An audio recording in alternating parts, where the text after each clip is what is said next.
Arsenal breaking new ground as the first club to reach the final for the 12th time, edging ahead of Everton, Manchester United and Newcastle United.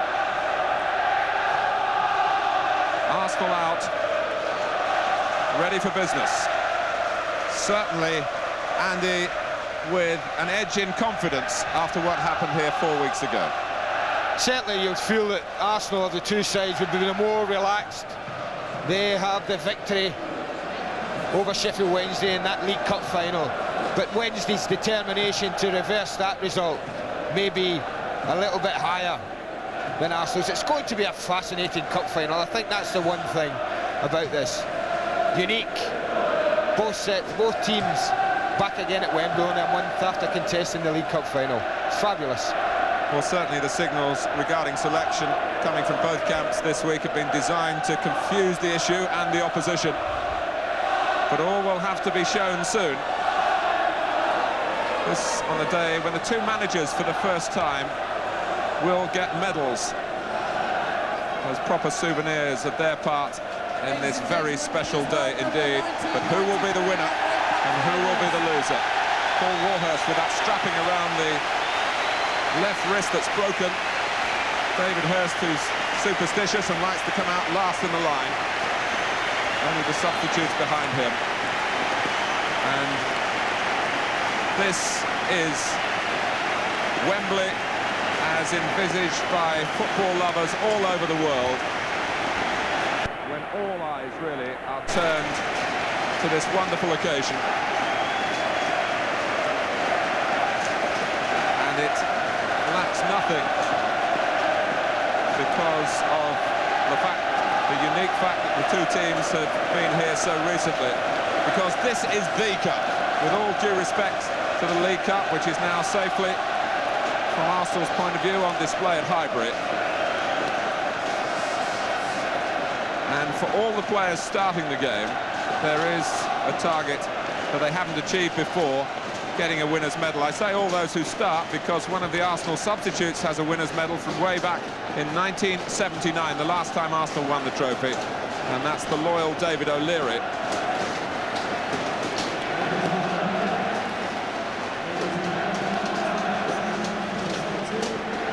Royal Highness the Duke of Kent, President of the Football Association, and Her Royal Highness the Duchess of Kent, who are accompanied on the Royal Highness by superb military, the Duchess of Kent, His Royal Highness the Duke of Kent, the guests of honour. Such great lovers of English sport and English sporting occasions.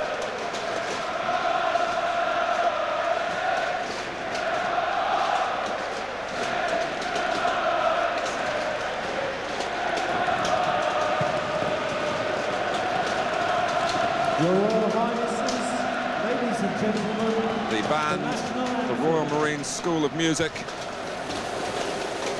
preparing for the national anthem.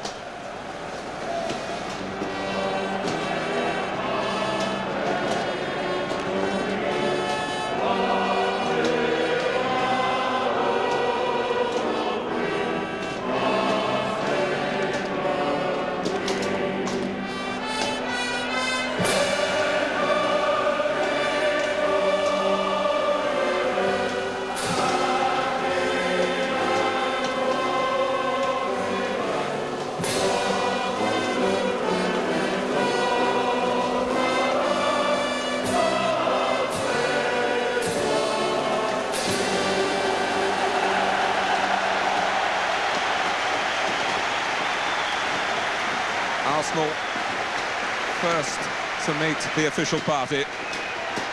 Tony Adams, who scored the winning goal here in the semi-final. A match in which Lee Dixon was sent off, but he, having served a painful suspension and missed out on the League Cup win, is back in the team today.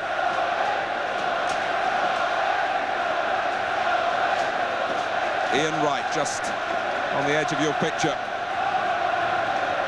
who has been a marvellous getter of goals on the road to Wembley.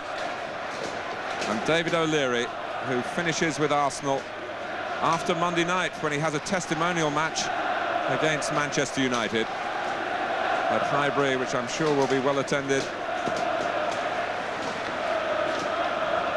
And the Duke of Kent to now be introduced by Sir Bert Millerchip to Viv Anderson, who's again captaining Sheffield Wednesday today against one of his former clubs. And at 36, must have thought, Andy Gray, that these sort of days were long behind him. Well, it's a real Indian summer, isn't it, for 36 years of age. I think he would probably have been happy to be included in this squad for a Wembley FA Cup final. But here he is, skipper in his side in the absence of Nigel Pearson. But he's a very, very fit lad, this Viv Anderson, always has been, so there's no doubt that he can't stand the pace. Well, Trevor Francis looking very relaxed, but he's been doing a lot of thinking. The team watched the video of their defeat here yesterday afternoon, and surely they were so deeply hurt that they'll be wanting to fire on all cylinders to stop Arsenal doing a double that's never been achieved before. Kieran Barrett, the referee, who started in football as a goalkeeper with Coventry City. Didn't make the grade as a player, but certainly has made the grade as a referee. Well, it's more like the May occasion now. So often the sun seems to come out just around kick-off time, and Wembley is definitely a place where there's not quite as much air for the players to gulp in as there is on more open grounds around the country. And I wonder, after all the early rain and the chilly weather this morning, whether it will be sweltering during the match.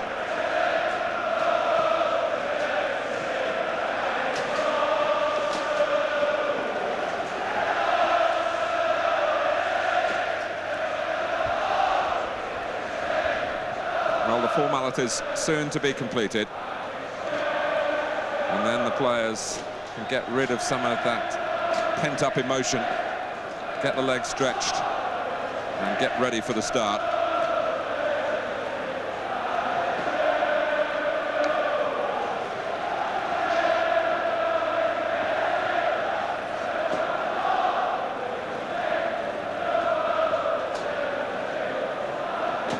The Duke and Duchess of Kent making their way now back towards the royal box.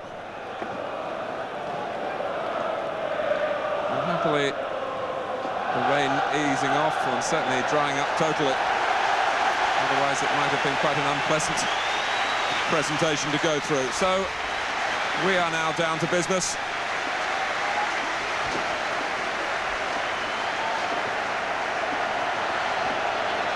It really has been a game of cat and mouse between the two camps. In terms of personnel, Arsenal announcing the two expected alterations from their League Cup winning side. Lee Dixon suspended then, superseding David O'Leary at right back. John Jensen has been given the nod as the midfield replacement for poor Steve Morrow, whose season was finished in such freak circumstances here at Wembley. Sheffield Wednesday's options limited by recent injuries to Danny Wilson and Peter Shirtliff, who failed the fitness test yesterday. Shirtliff's absence means that Paul Warhurst, who was left out of the original 11, comes back into the side in his old role as a centre-back. Carlton Palmer restored to the midfield job he likes best, and David Hurst, the substitute in both Wednesday's recent trips to Wembley, is in from the start up front alongside Mark Bright.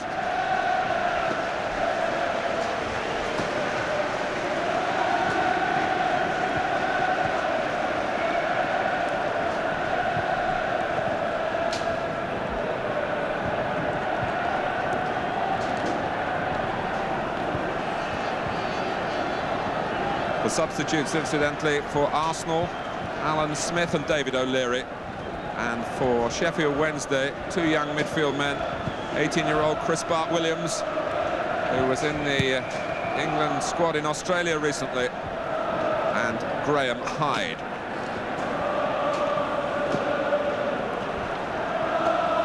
As in the League Cup final.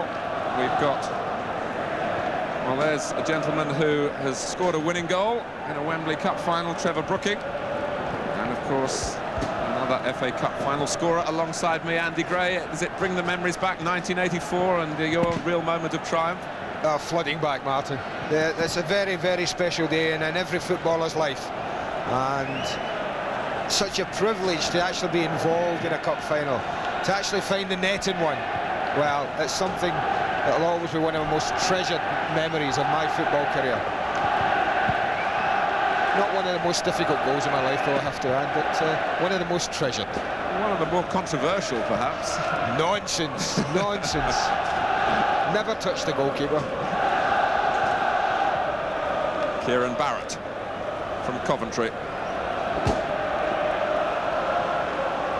Well, David Seaman, who has to go into hospital during the summer for a double hernia operation, but in direct comparison with the goalkeeper who's above him in the England hierarchy, Chris Woods. But David Seaman, a Yorkshireman from Rotherham, very near Sheffield.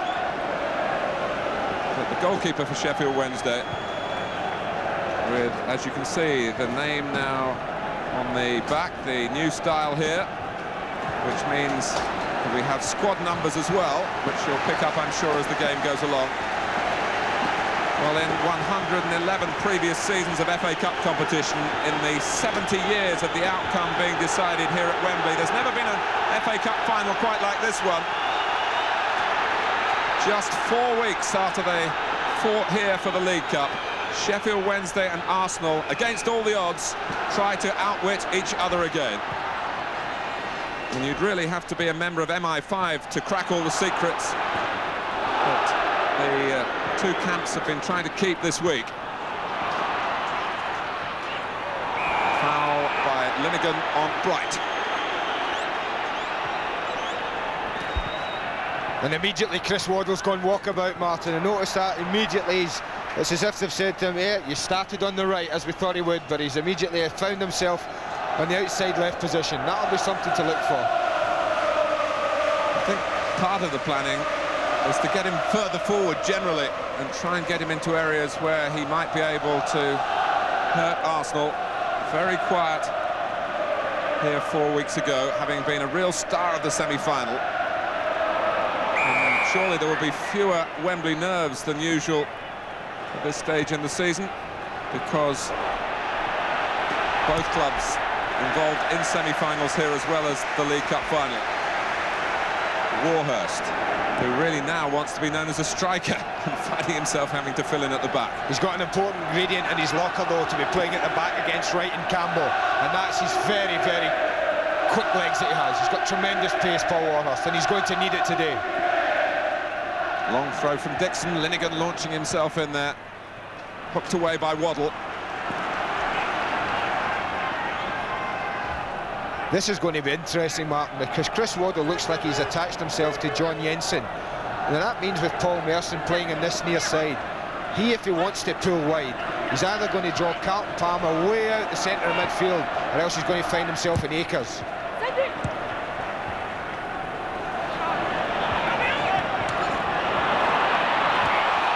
It's Jensen coming back, who went in a little on the late side. On Bright, who's back on his feet, and the game is back underway with the free kick taken quickly. Nigel Worthington, who also, like Dixon, missed out on the League Cup final through suspension. And it's a corner for Sheffield Wednesday.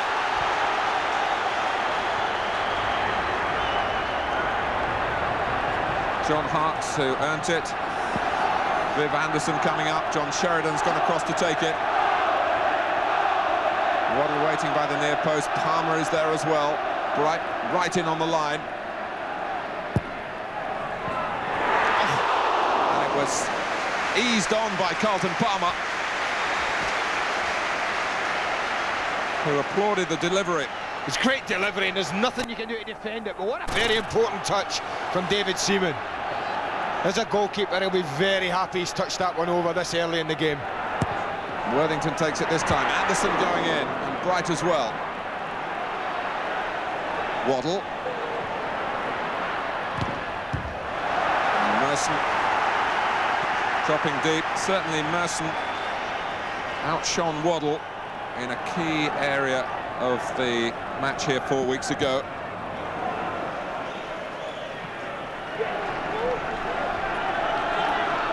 But it's what happens now that matters. Roland Nielsen with the throw. The first Swede to play in an FA Cup final. Waddle, who was here with Spurs, a loser in 1987. Corner off Adams, little dummy there by Bright. The first little piece of magic from that man, Chris Waddle. Lovely skill on the line there. The Footballer of the Year, a trophy he received on Thursday evening. Plenty of movement by Sheffield Wednesday. And some pushing by Harks on Dixon. In any case, I think it would have been a goal kick. It's almost as if Sheffield Wednesday are going man for man in the midfield area. John Harks on Ray Parlour, John Sheridan and Paul Davis. Waddle and Jensen, and Carlton Palmer's been given the job of keeping a very close eye on Paul Merson.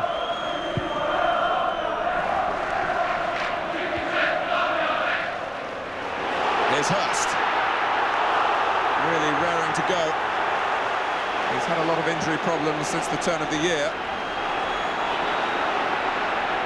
Winterberg.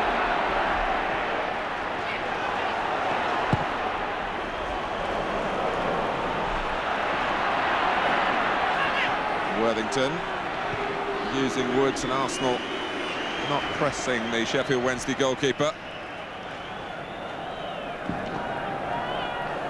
Possibly the build-up not as pronounced this year. The hectic schedule at the end of the season partly responsible for that for both sides. 5 games in the Premier League in 11 days for both Arsenal and Sheffield Wednesday.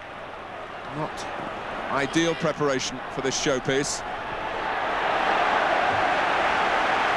One of those matches was between the two sides, and Mark Bright settled it Sheffield Wednesday's way at Hillsborough. It was 9 days ago. Throw to be taken short in the end by Nielsen to Waddle. Well, it was Viv Anderson amongst the posse of Sheffield Wednesday players looking for the cross. He's a real threat, Viv Anderson, when he goes in there. Waddle again is given far too much space because he'll produce a cross from there. And the only thing wrong with that is Viv Anderson doesn't get enough on his header. It's been a very bright start. Richie Barker there, Trevor Francis assistant, and Trevor himself will be very pleased with the way his team have settled.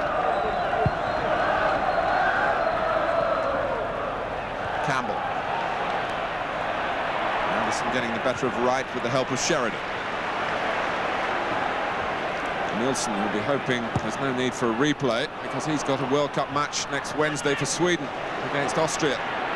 Any replay, should it be required, will be here next Thursday. Parlour. Arsenal starting to put some passes together really for the first time. Dixon. Wright and Campbell in the middle. Parlour plenty of time to play in the cross. Nielsen with a torpedoing header.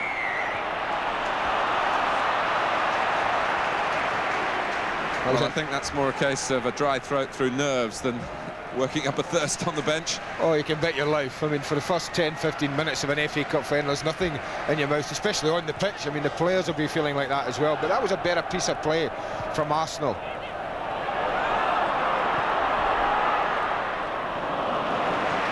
Not quite not able to keep the ball in, but what an acquisition he's been for Sheffield Wednesday this season. 20 goals since moving to Hillsborough from Crystal Palace back in September. Although there's been recent competition between David Hurst and Paul Warhurst, both fine players in their own right, there's hardly been a suggestion that Mark Bright would ever lose his place.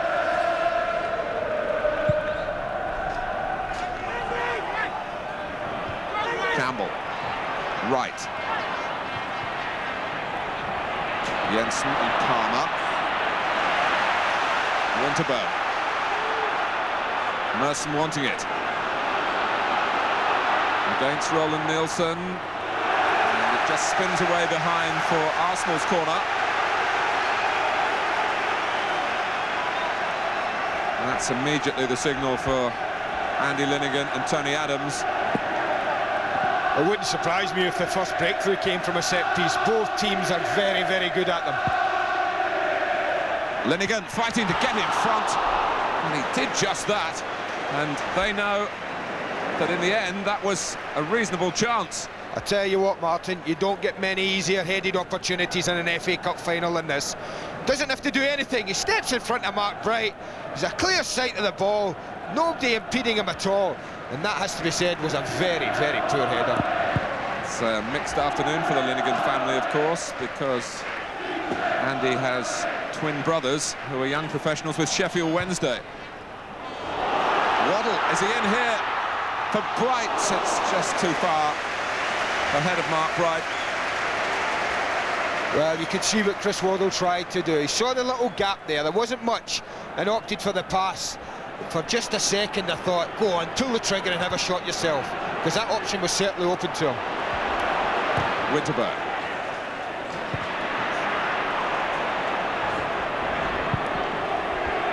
In the League Cup final, Arsenal really broke down Wednesday's attempts to play their passing game. It was a policy that was successful. It certainly wasn't appreciated in Sheffield, where there were some disparaging comments about George Graham's methods. Wimbledon with O-levels was one that I heard. Listen, Martin, teams that play football are never going to be allowed to all the time you play games. You have to stand up and be counted. And Arsenal, if they think they can frustrate Sheffield Wednesday and stop them playing, that's what they're going to do. It's up to then the team who can pass the ball about to be brave enough and to combat that. And on the day, Sheffield Wednesday couldn't do that.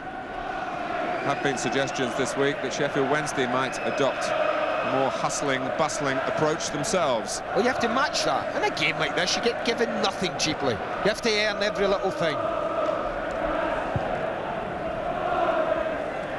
Bright, unable to jump. The solid frame of Linnigan all over him. Well, is it in range for Chris Waddle, I ask myself, Mark? Just thinking the same thing. Of course, it was at the other end that he struck so spectacularly, so early in the semi-final against Sheffield United. The difference being here, Arsenal have actually put a wall up. Sheffield United didn't.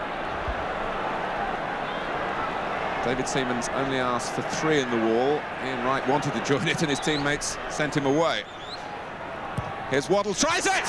And Seaman saw it in the nick of time, and more importantly, was able to reach it. Well, at the end, it was a fairly comfortable save, but the strike was absolutely perfect from Waddle. Couldn't have hit it any better.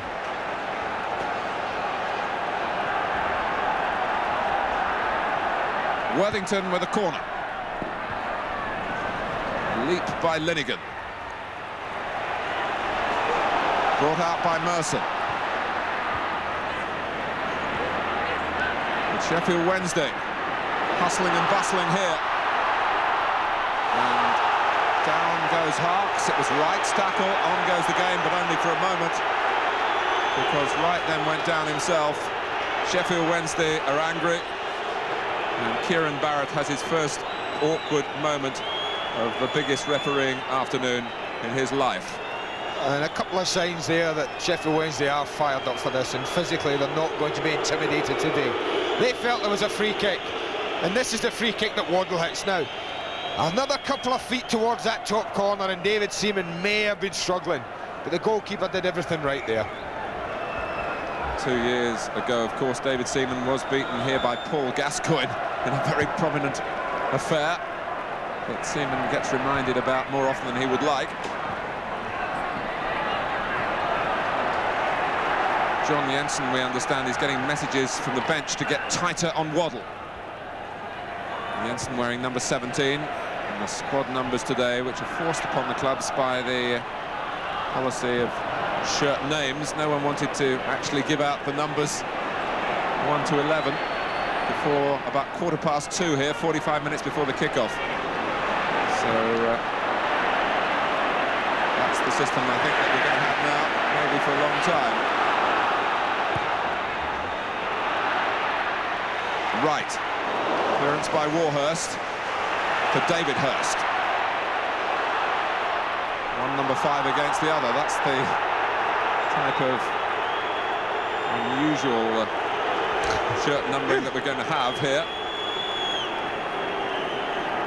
As a traditionalist, I'm not sure that I'm totally in favour of it. Maybe the shirt manufacturers will have to come up with something that they can stick on at 2:30, and we can get the names and the numbers 1 to 11. Just looking at the Arsenal bench there as well, Martin, and they're concerned about the front two, Wright and Campbell. I think they want them from the central positions to be spinning out into what we call the channels, down the outsides, and get a bit more movement. I think they feel they're a bit too static at the moment. Waddle. Here's Palmer alongside Merson, or should we say Merson alongside Palmer, because he was marking him. Paul Davis, who's made an amazing return into the limelight for Arsenal when his career at the club seemed over. Talks of disputes with George Graham. It's only his 10th appearance of the season. And all of them have come since the end of February.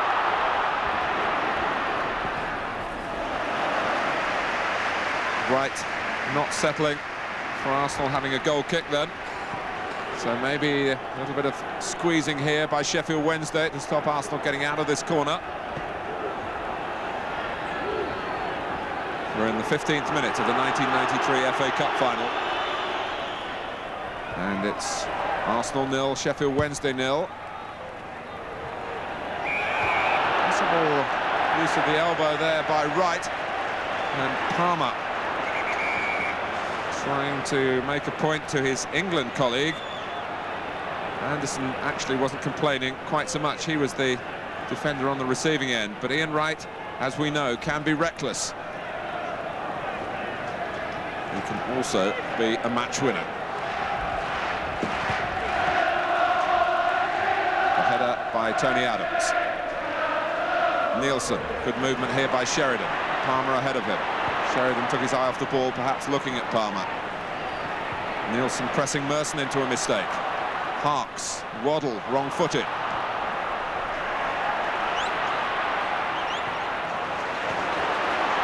Now Nielsen. Out came Adams. Well, there's no doubt the brighter start has come from Sheffield Wednesday. But of course they scored first here in the League Cup final and weren't good enough to last the distance.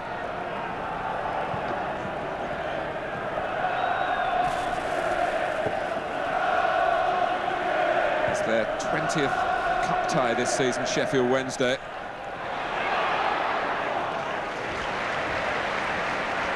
And Arsenal unbeaten in all their cup ties.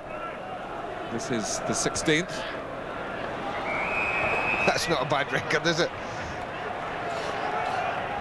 It's an amazing record, which should be put in perspective when I tell you that Arsenal ended the season as the lowest scorers in the Premier League. Very different approach when the knockout tournaments have come around. Arsenal, one of the favourites to take the championship at the start of the season. They didn't get off to a particularly convincing start, and they needed to get their act together in other tournaments. And they've certainly done that, and they're doing so again here with Winterburn, and they force a corner. Palmer getting back, using those long legs. He eats up the ground. That's an area that Arsenal should be looking to exploit a bit more with Nigel Winterburn, because of the lack of natural width that they've opted with Chris Waddle playing infield. If Nigel Winterburn wants to, he can go forward into an awful lot of space. Merson again with the corner, and that should be Woods's. Again, Wright gets a little bit of a warning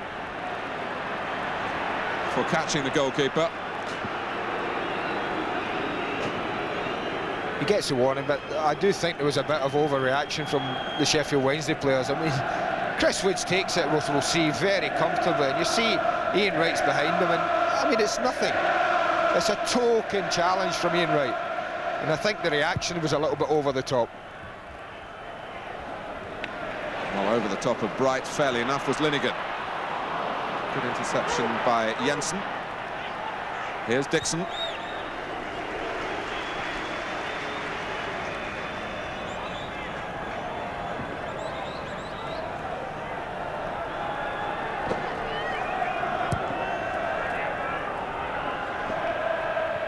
Campbell missed it, miscued by Warhurst, and drilled goalwards by Wright. Warhurst particularly relieved that that wasn't any more explosive.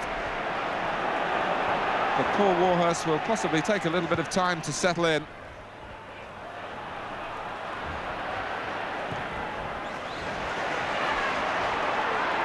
Nielsen. That should be Siemens. In fact, he knew that he didn't need to intervene. But Bright had no chance of reading it. But Warhurst, who was disappointed, first of all, to be injured. He broke his wrist a couple of weeks ago in training. Then very disappointed not to be picked as a forward alongside Mark Bright. Thought he would be a substitute. Peter Shirtliff then pulled out at the 11th hour. Warhurst back in. It's been a really topsy-turvy season for him. A season that we shouldn't forget that he started as a defender. And finished as a defender. And finished it, having scored 18 goals in exciting style too. Once switched into attack. But it's David Hurst back. And Sheffield Wednesday fans love to see him out there. He's a real cult figure at Hillsborough. Bright. It's gone astray. Davis, who's certainly, on paper at least, the best passer of the ball in Arsenal's midfield, but didn't live up to that description then. But the running from the front two wasn't enough. It didn't really give Paul Davis many options. They ran too straight. Dixon. Merson is in a lot of space, but Dixon on his weaker foot couldn't find him straight away. Miscontrolled by Palmer. Merson then getting the ball with the help of Winterburn. Jensen. And that was possibly a forwards challenge, shall we say. And let Mark Bright off any further criticism for that. He did make a very bad tackle here in the League Cup final and got booked for it on Tony Adams. And Sheffield Wednesday were feeling the frustration of impending defeat. 20 minutes gone here. Wednesday quickly off the blocks with so much incentive, but Arsenal beginning to settle to their battle plan. Davis with the free kick. Linnigan heads it on, and Ian Wright heads it in!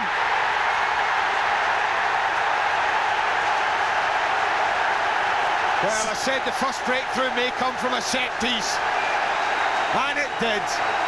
But 2-3 headers will have Trevor Francis furious. Linnigan just pulls on the back of Mark Bright. He's not close enough. He's on a standing jump. Ian Wright pulls behind Paul Warhurst, and Arsenal so easily, so simply had a goal ahead. Paul Warhurst has just caught ball watching. You see it there perfectly. Wright steals in behind him, and that's a simple header from a striker of his quality. Well, it's largely down to Ian Wright that Arsenal are here at all in the FA Cup. A hat-trick at Yeovil in the third round. 2 goals at Leeds in the fourth round replay. 2 against Forest in round 5. 1 in the quarter-final. He missed out in the semi-final, but he hasn't missed out here. Wright, is he away again? No foul. Warhurst and Worthington between them just about snuffed out the danger.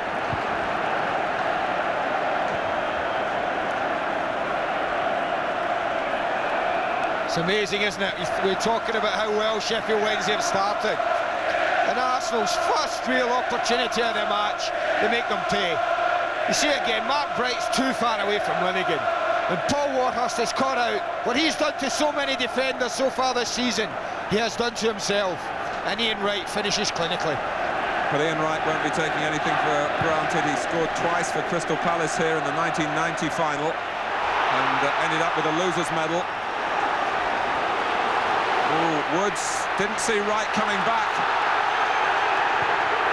The whistle has gone. And Sheffield Wednesday looking strained here and shocked by losing the first goal of the game. And now they have to do what Arsenal did to them 4 weeks ago, come from behind. But Chris Woods there, I think he was pretty relieved to hear the referee's whistle. He got himself in no man's land, and it would have been interesting to see if Ian Wright had been able just to curl one back into the empty net, what the decision would have been then.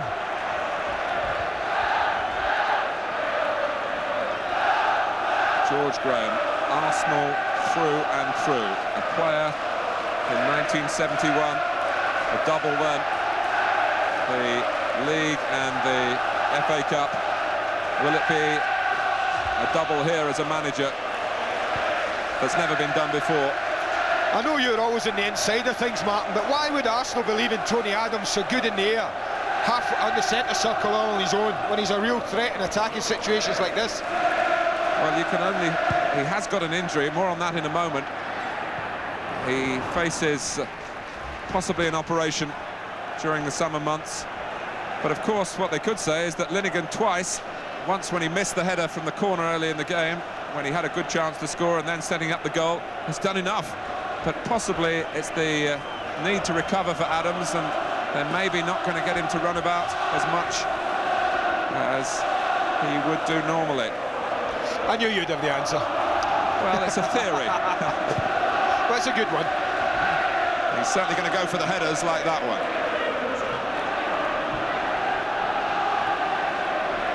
This is a real test for Sheffield Wednesday and their players now. Players like the man taking a free kick, John Sheridan, and players like Waddle, the Hursts and the Brights of this game.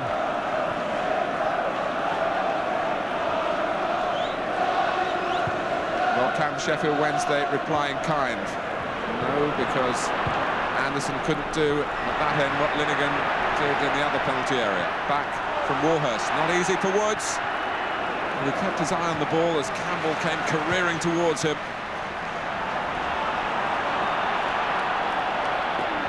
Nielsen giving Merson a taste of his own medicine. Winterburn watched the ball. And now Nielsen has to turn back. Davis. Just taking some of the momentum out of the move. Davis again, a toe in for Sheffield Wednesday from Waddle. This is Dixon. Campbell helping it on. Anderson and Warhurst more solid together that time. Arks has made space for himself against Lee Dixon. Linighan drawn out. Adams there. Now Nielsen. It's not a push by Jensen on Palmer, it was.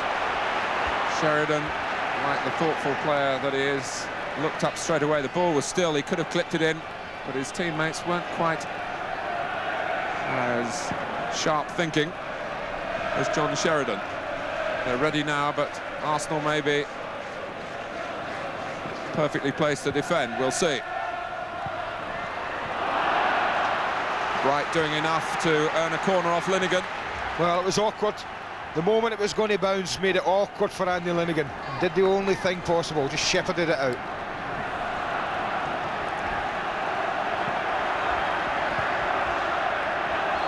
So it's a John Sheridan corner. Coming up to 27 minutes played. Sheffield Wednesday a goal down. And did that brush the hair of Lee Dixon? I think it did.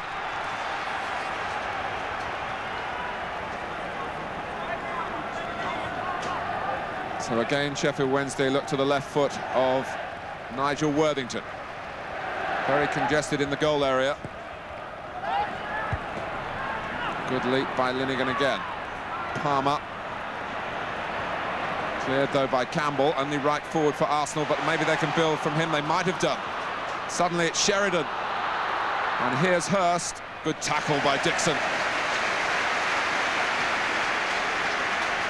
who has to endure a fair amount of stick up and down the country from non-Arsenal fans, but takes it all in good part and has probably been the stronger for it.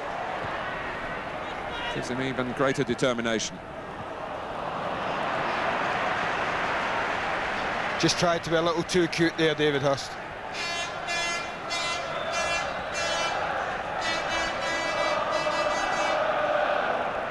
In the Arsenal attack, incidentally, Kevin Campbell, who needed some treatment a couple of minutes ago, has just got a slightly twisted knee, but they're not too concerned about it on the bench.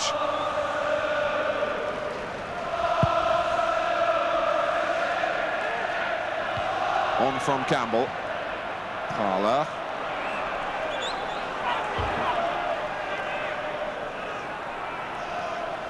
I wonder how long it will be, Martin, until before they switch Chris Waddle. I would be, if I was in Trevor Francis' shoes, be tempted to give him 10 minutes before half-time, you know, out on this right-hand side. I think by altering the midfield, it's affected Carlton Palmer in particular, and I'd like to see, for Sheffield Wednesday's sake, Carlton Palmer running from the centre of midfield off the likes of John Jensen. And Chris Waddle might find more space out in this near side because it's very congested in the centre of midfield. But would Paul Merson get more space? Well, you have to gamble sometimes. Especially when you're a goal down. Correct. And I think Roland Nielsen's a good enough defender anyway. If he's on his game, he should be able to cope with Paul Merson.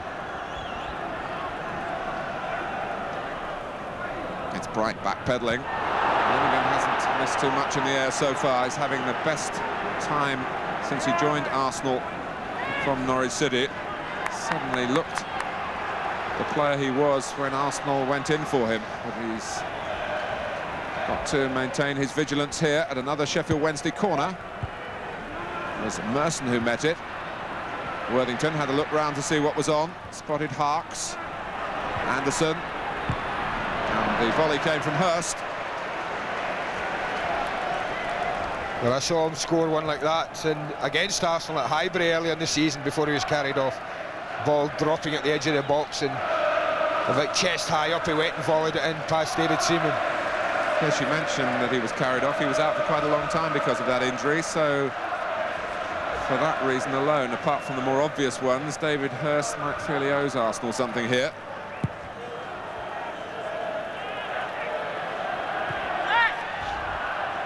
Sheridan. Here's Dixon. Adams. Flags up. Went the wrong way, Martin, for me there, Tony Adams. Nigel Winterburn, as I spoke about earlier, had acres of space in this near side, and had he just played a simple ball to him, he could have been running at Roland Nielsen quite comfortably. Just over half an hour gone. Arsenal 1, Sheffield Wednesday 0. Arsenal, who could so easily have gone out as early as the 4th round. They were 2 down at half-time at home to Leeds.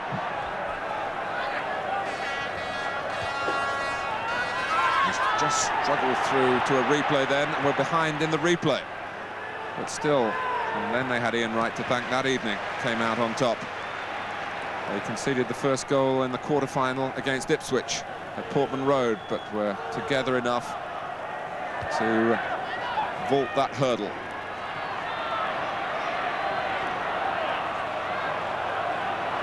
Parlour. All a bit untidy. Dixon going in. Waddle in the way for Wednesday. But you can see the amount of bodies that are around that area every time it drops down. And that's not really very beneficial to Chris Waddle. I think in an attempt to get him more space, they may just have clogged things up in that central midfield area.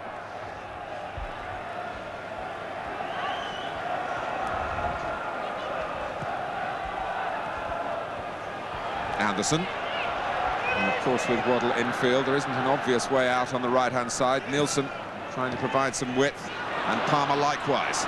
Pushing on here past Jensen. Still Carlton Palmer. I think he's looking for a free kick there. The full marks to John Jensen, who really stuck to his task. I thought Carlton Palmer twice was past him and about to produce a cross into the area, but Jensen stuck to his task. Get a better look at it from this angle. Looks like then, I mean, there is a slight push, perhaps 6 of one, half a dozen of the other.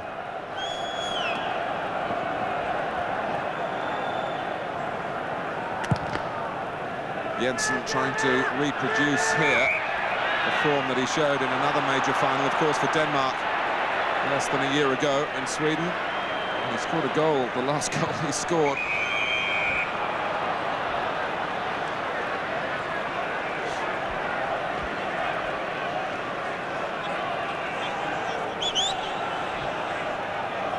Carlton Palmer twisted an ankle earlier this week and was telling me down in the tunnel that he would need a pain-killing injection.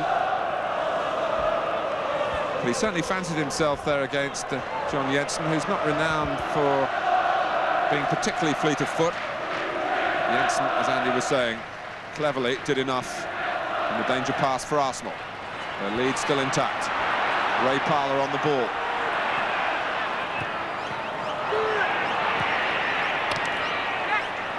Campbell.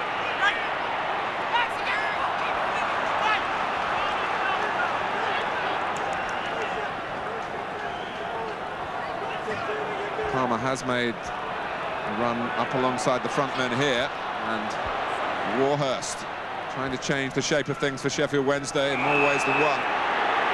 Foul by Campbell on Bright.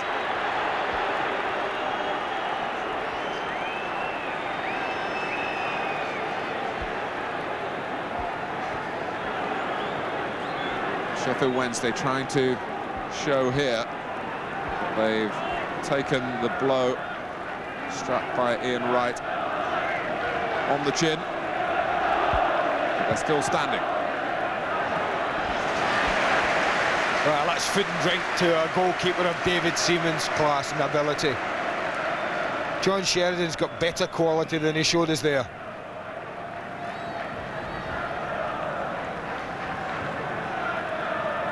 Wembley, as you can see, bathed in sunshine. Virtually had all weathers through the course of this day. Merson. There's Harks. Watched by 35 family and friends over from America. Palmer.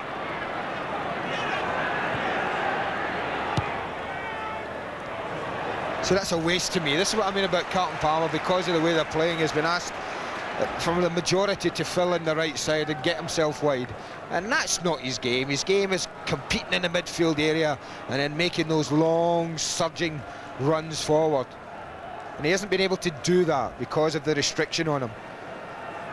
And I'm a little bit surprised, as I say, that they haven't said to Chris Waddle, it's not quite working at the moment, go and try 10 minutes wide just before half-time. Wright, who was actually unchallenged, cleared by Nielsen. Wright moving in, hoping that David Seaman might fluff his kick as we come to the end of the first season under this new regulation that has made life nightmarish for many a goalkeeper. Andy and I have had our disagreements about it, but I'm still in favour of it for what it's worth. I don't know what Andy's view is at this stage. Still not a lover of it, Martin, I have to admit. But it has made things very interesting for goalkeepers. Hurst and Linnigan hoisted away by Davis. The type of scrappy, untidy game, more suited to Arsenal. I don't mean that in a detrimental way. They've certainly got quality when they get the ball forward. I think that's the thing that amazes me when people talk about Arsenal and they say they're scrappy, they're horrible and all these things. Yeah, they're very, very good at those things, Martin. But when you look on the pitch and you see people like Merson, you see people like the ability of Paul Davis, of Ian Wright, of Kevin Campbell, there's enough flair and ability there. Davis, was that handball by Hurst? It was. With 8 minutes left in the first half, plus injury time. A free kick to Arsenal.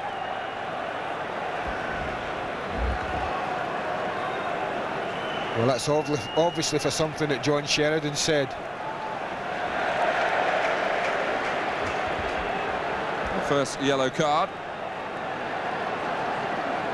going to Sheridan. Well, Davis is over the ball. Lee Dixon is there as well. Can Arsenal come up with something dynamic here?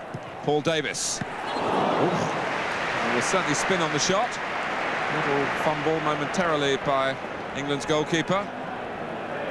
There was spin on it, you're right, but never enough pace on it to trouble Chris Woods.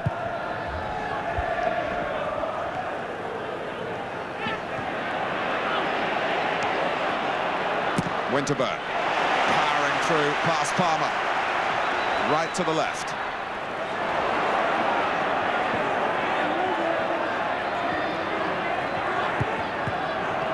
Next off Palmer for Merson. And Sheridan, who stood his ground for Sheffield Wednesday. Right again. Merson, Winterburn. Sheffield Wednesday getting a taste of their own medicine here. As Arsenal intricately. And Winterburn certainly didn't give it up. This is Dixon. Well hit, well held. Well, that was a lovely piece of play that perhaps will make people say there's more to this team than many people have said. A lovely piece of play, and it finally came back to Lee Dixon, who can't hit many better than that. But unfortunately for him, it goes straight to Chris Woods. And Arsenal certainly not sitting on their lead. Both fullbacks involved right at the sharp end then.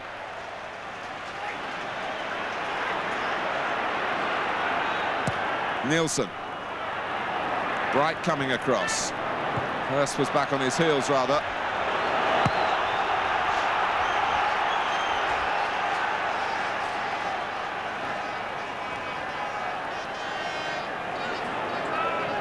Bright. Arsenal just a little asleep for a moment, and it's cost them a corner.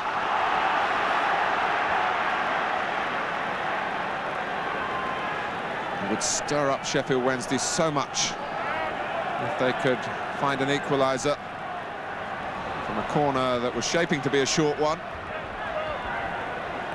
and is played that way to Waddle. Jensen sticking to his task. Worthington's cross. I think it was Tony Adams who got up the highest then. Dixon driving into Sheridan. David Seaman just checking the limits of his penalty area then.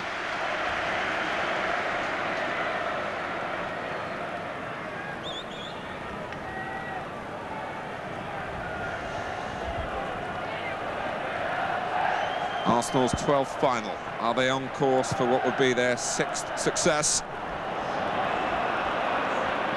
And their first since 1979, and that magical match against Manchester United, or magical finish. Certainly wasn't a classic game until the exchange of goals in the closing stages. And Alan Sunderland spectacularly won it for Arsenal after Manchester United had come back from 2 goals down.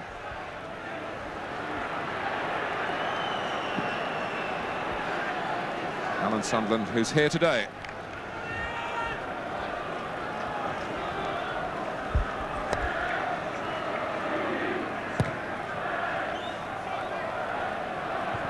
Linnigan.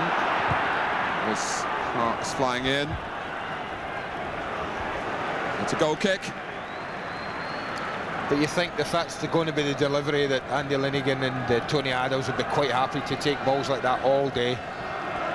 The one thing they don't struggle on is competing when the ball's high in the air.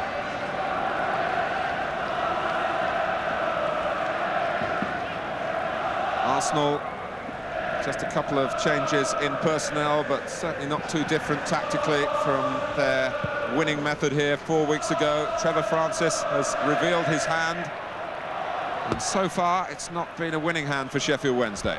With half-time approaching, Nielsen. This is Carlton Palmer. Wednesday getting bodies into the centre, but the final ball has not been of sufficiently high quality so far for the FA Cup final. Campbell. Parler loitering on the right. Davis and Dixon. And Davis again. Merson waited. Picked off by Palmer. Suddenly there are 4 forward for Sheffield Wednesday, and 1 or 2 Arsenal players having to turn, and grateful that Jensen just held Waddle at bay then, and Merson then intervened a second time. Dixon. Well, he's spotted Ian Wright, and better than that, he's found him. Really switching the point of attack for Arsenal. Wright not exactly carrying on the initiative. Merson. Palmer for company again. Merson gets the better of him and tries to whip one across. He's not a great goal scorer, but George Graham has seen Merson score so many great goals, if you understand the subtle difference. Most of his efforts that do find the net are memorable for one reason or another. He's only scored 8 this season. Well, he's not afraid to have a go, is he, Paul Merson? But I can't believe that Trevor Francis will send Sheffield Wednesday out for the second half in the same formation. I think they've got to change it slightly. Dixon making Harkes do the defending. In fact, Harkes fouled the Arsenal right back. Lee Dixon had to sit out the League Cup final, and in fact was quite flattered that George Graham summoned him from the back of the bench in the first half to just chew over the tactics when the game wasn't going so well for Arsenal then. Maybe the first step on a future career for the England right back.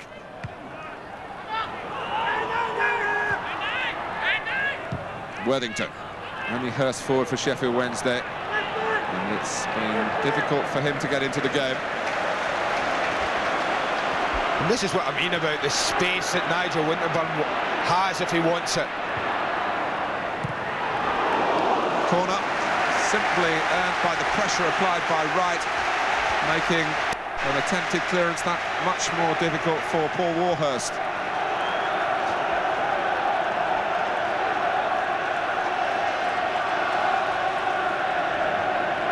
"45 minutes almost up. Arsenal hoping to double their advantage here.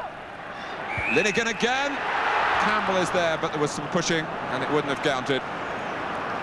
But he can be very pleased with his forays forward, Andy Linnigan. Well, his movements troubled Mark Bright, who's been given the job of marking him at set pieces against Sheffield Wednesday.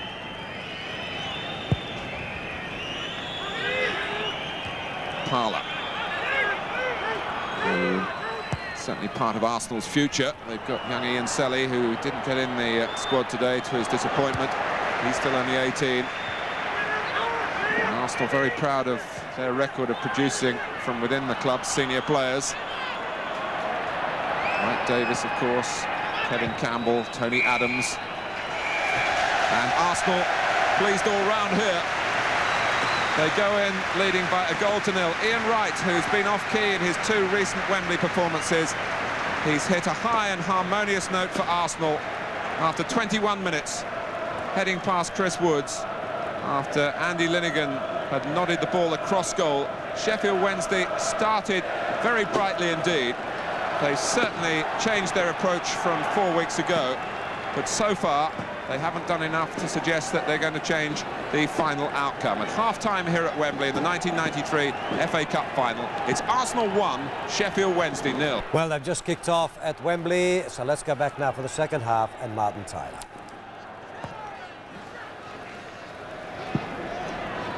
Here's Hurst. And if David Hurst and company are going to hit back, they really have to show an improvement over their form in the latter part of the second half. And possibly tinker with their formation, which certainly didn't look designed to unhinge Arsenal. But any little break in the penalty area here and the picture could change dramatically. Waddle. Well, Hurst was moving in for the kill.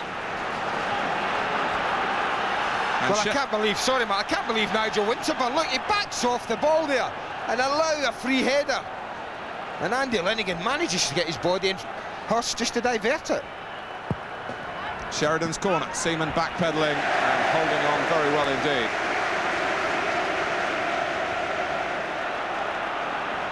The feeling in the Arsenal camp is that one more goal will kill Sheffield Wednesday off. We shall see.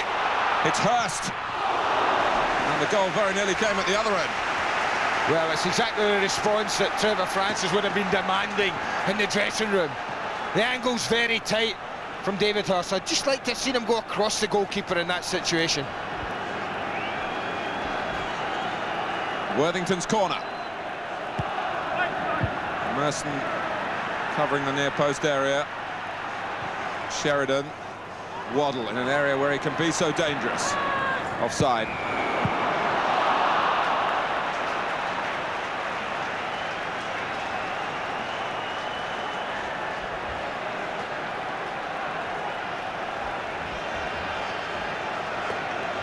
Well, Trevor Francis has just had 15 minutes talking to his players, but there was a lack of movement there, or the wrong kind of movement that upset the manager. Looking to win his first trophy. And what I think he's done as well, it looks to me that Chris Waddle has been pushed to his more normal position on the right-hand side. He's certainly not playing through the middle or engaging John Jensen as he was in the first half. Ian Wright was offside, by the way. I mean, the other thing he could have done as well, Martin, if he was worried about Paul Merson, is switch himself, switch Chris Waddle and John Harps. Put Harps on the right-hand side and have Chris come over to the left. But they certainly need to get some width from somewhere. That's a stray one from Worthington, gets another chance. Arsenal's throw.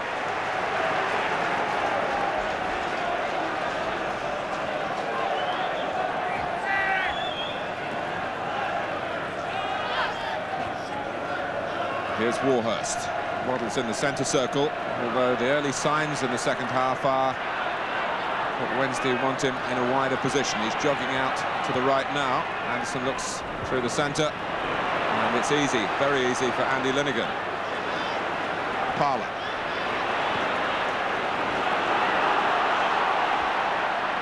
Here's Harks.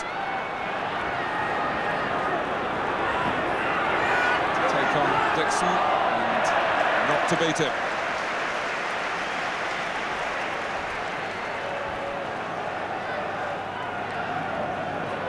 With Waddle moving wider, of course, it gives Carlton Palmer a chance to really play in his most favoured position.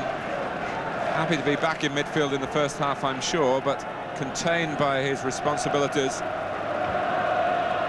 Well, now he might be able to work from one penalty area to the other. And there aren't many better at that than Carlton Palmer.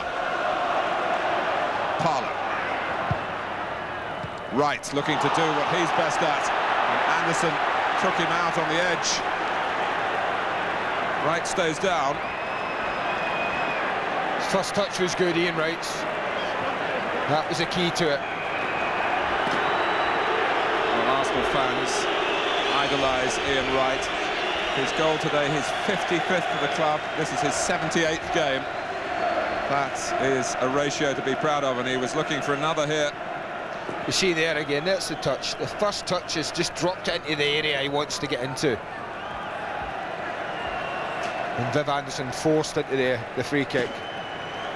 Arsenal fans will recall that the semi-final was settled from a free kick from a not too dissimilar position. One missing ingredient though this time round. Again, Tony Adams, he stood back on the centre circle. George Graham talking there with two of his ex-playing colleagues who are now on the Arsenal staff from the double year of 71. Pat Rice in the sunglasses, George Armstrong greying now, scratching the cheek.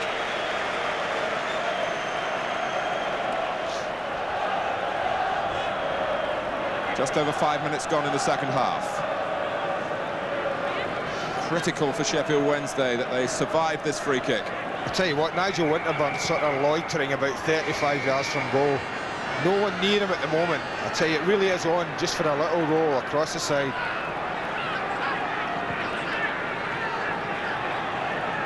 Jensen closest to the ball for Davis, and here it comes, Nigel Winterburn.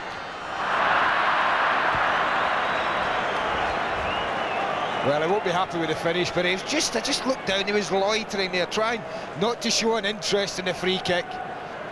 That's always a sign that he just wants a little bit of the action. But it was obviously a win straight from the training ground. Nigel Winterburn would love to get a goal here. He missed a penalty at Wembley in a League Cup final for Arsenal. It was saved, rather, by Andy Dibble of Luton. Here's Ian Wright. Anderson holds him up for a moment. Right round the back. And Arsenal have a corner. And there's still a lot of frowning and head scratching for Sheffield Wednesday.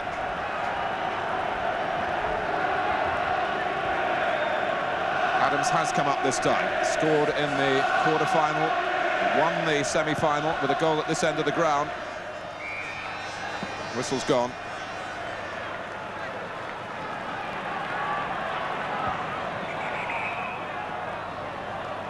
Chris Wood's conscious of the time, wanting to restart the game,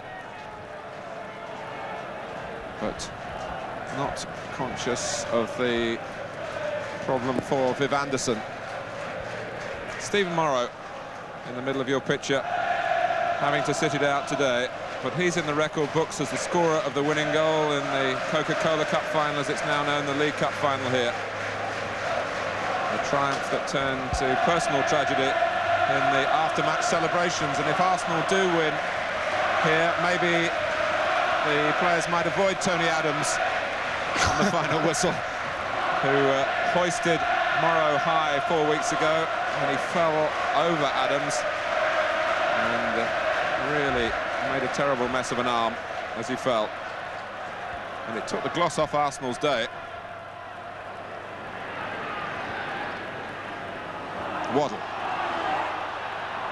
Here is Adams, a real colossus, whether 100% fit or not. Has been recognised now, not just for his work at club level, but he's had an outstanding season for England. Linnigan. Clark's getting the better of Dixon. It is a corner. Lee Dixon didn't believe that he got the decisive touch then. If it's a stroke of good fortune for Sheffield Wednesday, can they really make the most of it? Arsenal know all about Viv Anderson. He scored a good few goals for them in his time at Highbury. This is Nigel Worthington. Little dink in for Anderson. Mark Bright is offside, when it could have been Wright and Bright, the scorers here for opposing sides, the two who were so deadly together in their time at Crystal Palace. I didn't think there was much in this. Arsenal are very good at this. When the ball's in these areas of the push out, and watch as it's headed down. Bright's very close, but I think, as you can see in the picture, David Hurst was at least 2 or 3 yards offside. And Arsenal still lead by 1-0. Mark Bright and Ian Wright, incidentally, planning a holiday together. And Mark Bright hoping that he'd have a winner's medal to set aside the one Wright's already got from the League Cup. Still a bit to do if that's to happen for Sheffield Wednesday. Hurst. But although Wednesday really haven't caught the eye after the opening 15 minutes, at 1-0, they won't be too downcast. Second goal, if the second goes past Chris Woods, it might be a different matter altogether. Bright following in to Seaman, and it's Bright who's come off the worst. David Seaman, who takes all matters without turning a hair and is one of the most laid-back characters in the game. But really it was a ball that was the goalkeeper's. I think you're right. I think that may regret going in for that, Mark Bright. That looked a very, very nasty challenge. We can see it again. He managed to turn Andy Linnigan a bit forward, but the goalkeeper, you can see, he's got the ball well under control. He's come out to protect himself, and he catches Mark Bright very nastily right on the shin.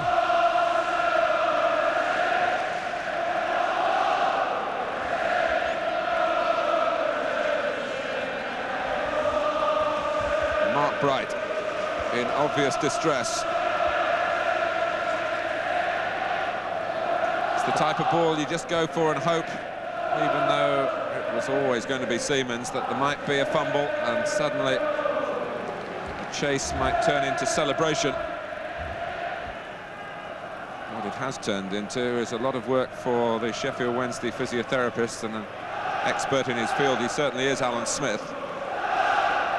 While the Arsenal player of that name is warming up.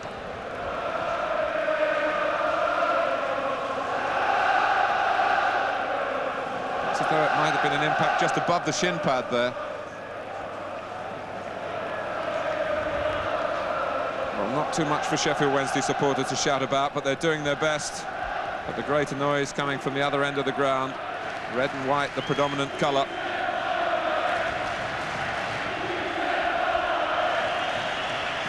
Chris Bart-Williams on the left and Graham Hyde. Hyde used as a substitute in the two recent Wembley visits by Sheffield Wednesday. There's Alan Smith of Arsenal. Hasn't been a great season for him, but a wonderful servant for the club in the past and in the future, it seems, as well. He's just signed a new contract, and Mark Bright happily back on his feet. He might think twice about challenging David Seaman again.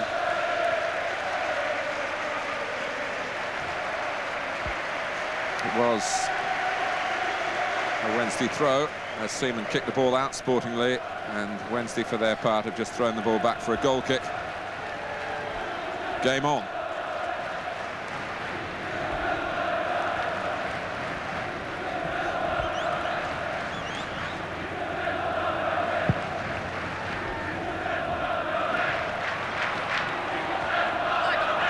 Palmer. Great working back there by Wright. Merson sliding it through for Campbell. Warhurst felt there might have been a hand used there, but he got on with his job, dispossessing Campbell, and then handing possession straight back to Jensen.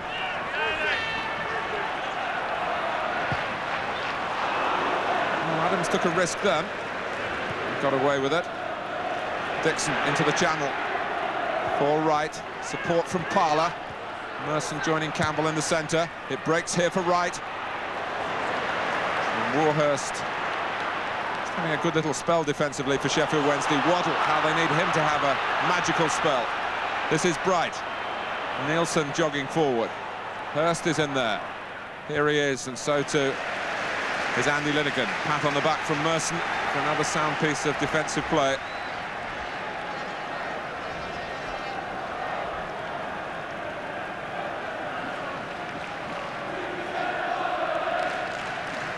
Nielsen's throw. That's Waddle. Oh, across the face. Dixon tried to clear it, certainly touched it, so it'll be a corner. Well, that's a let-off for Arsenal. Corner quickly taken. Sheffield Wednesday picking up the tempo. Warhurst nicely finding Sheridan. Well, those really do suit Adams and Linnigan. It was Adams that time. Jensen, the third Dane to play in an FA Cup final after Jesper Olsen for Manchester United and Jan Molby for Liverpool. Waddle. Bright, oh, it glanced it on. And where that might have ended up, we'll never know. Linnigan got in the way. Bright again. Nielsen. Encouraging spell for the Sheffield Wednesday supporters. Waddle. Bright trying to get in front. Hurst has the shot. Arsenal now having to block with a bit more desperation. Counter-attacking through Campbell. Not for long. Waddle. Key phase of the game here, perhaps. Waddle tries a shot, and that could have spun more kindly for Sheffield Wednesday. Well, the defender's more desperate because, quite simply, with Waddle moving wide and getting on the ball, he's providing a better quality into the penalty area. A quality that was sadly missing in the first half for Sheffield Wednesday. Now, the big question for them is, can they get him enough of the ball? Dixon for Wright. Arsenal would love to serve Wright more regularly as well. Waddle. That was courageously done by Linnigan. Sheridan. Waddle infield this time. Outside Sheridan goes Nielsen.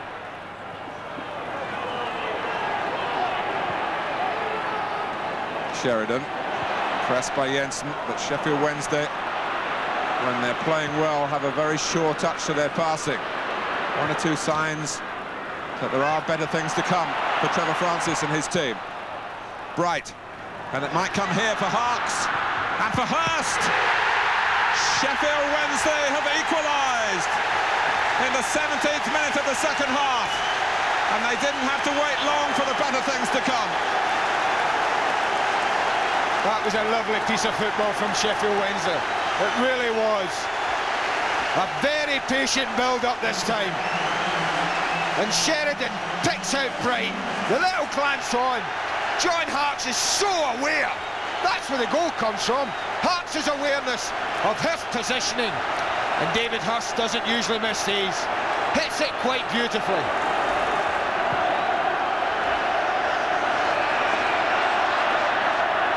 Well, David Hurst, such a hero up at Hillsborough, has had to wait patiently to get back on a regular basis in the starting lineup. But he's back with a bang. As a boy, he and his father Eric, who's here today watching him, used to shut the rest of the family out of the television room on cup final day. He's got 4 sisters, has David, who've also come to the match today. But in those boyhood hours each May, David Hurst would dream about playing in an FA Cup final. That dream has come true, and more than that, he's scored at a crucial time for Sheffield Wednesday. Here's Waddle. Seaman holds just.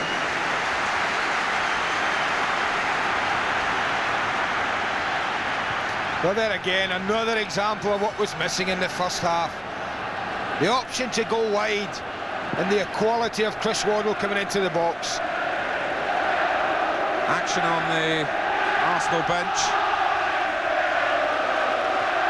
Alan Smith continuing his preparations, but no sign of an immediate introduction. But the tide is flowing in a different direction now towards David Seaman's goal. Waddle. Here's Bright. Palmer's in there. It's a corner. That really has been a cracking response in the second half from Sheffield Wednesday. And are we going to get a mirror image of what happened 4 weeks ago with the team that scored first in the end struggling and losing? Sheffield Wednesday certainly hope so. In from Worthington. That was headed back by Hurst. Flags up for offside. Arsenal quickly moving out.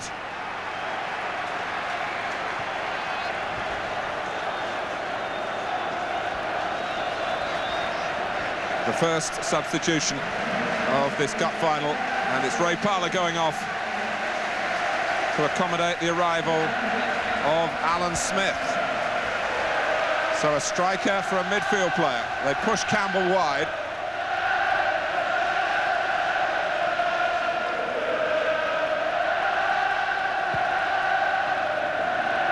Well, Alan Smith, when I saw him before the game, was quite pleased to be on the bench. Hasn't really been too much involved. He said, you never know, I might come on and score the winning goal. It seems strange, a substitute coming on wearing a number 9 jersey, doesn't it? Well, the number 9 jersey at the club was his for a long time, of course. Top scorer in their 2 championship seasons. George Graham has steered Arsenal to 2 titles, 2 League Cups, but never the FA Cup. And now, suddenly, after a first half when they look to justify the tag of favourites here, they're finding life difficult. It's 1-1 at Wembley, 25 minutes to go, and maybe now the thought of extra time.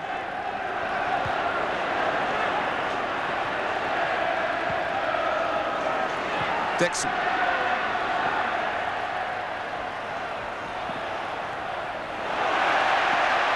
Worthington. Sheridan giving the impression that he didn't really want the ball in there. He's got it back from Dixon. Hurst feeling Linnigan at his back. Davis got a foot in.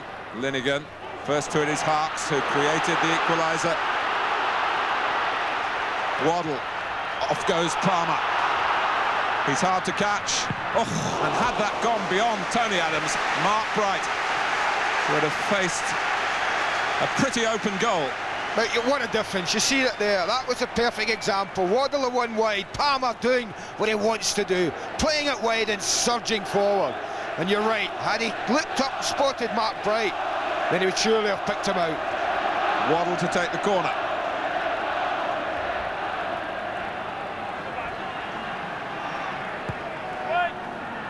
Davis deciding that was his.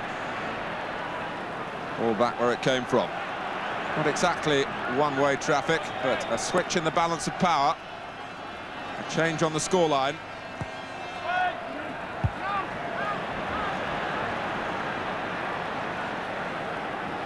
Sheffield Wednesday wanting to sustain this excellent spell that's already produced an equaliser.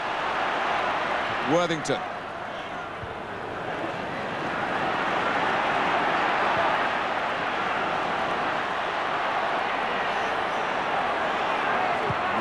Can't prevent the pass from Waddle into the feet of Palmer.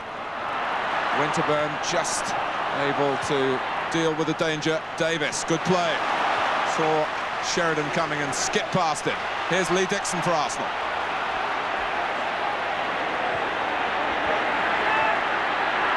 Waddle coming back, but not getting the ball. Smith just wrong-footing Merson, who would have liked that a little further forward. Winterburn hanging it up. Smith, who's so strong in the air, and a little push there by Worthington. Certainly Smith felt it, and it was enough. Defenders do that all the time, of course, and referees very rarely penalise them for it. Andy? Yeah, I think he just stood his ground, Nigel Worthington. He knew he was always going to be struggling. But here's another little look at the goal. And it's the way that John Hart's is able to turn his header back into the path of David Hurst. That, for me, was the important moment of that move. And not only turn it back into the path, but onto the left foot.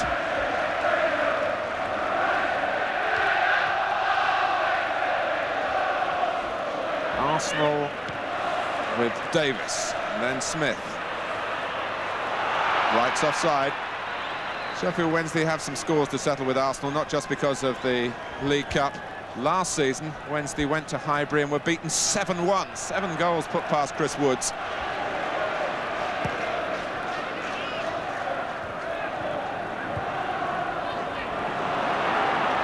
Worthington.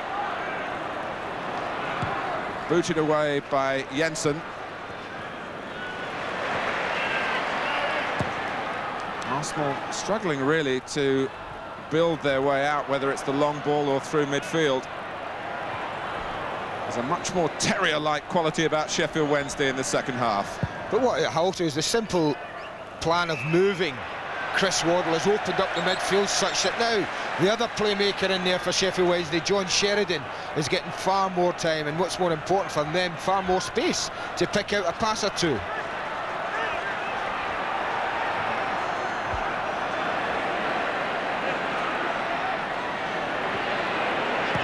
Linnigan.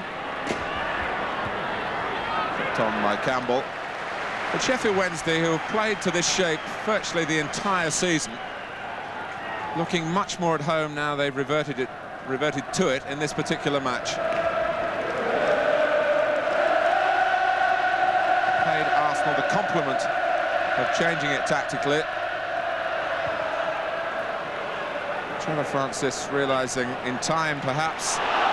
But here's Wright. The flag was up, and just as well for Sheffield Wednesday that it was a little earlier, because Ian Wright was in a legitimate position, certainly not offside, and looked away. That would have been interesting, Martin.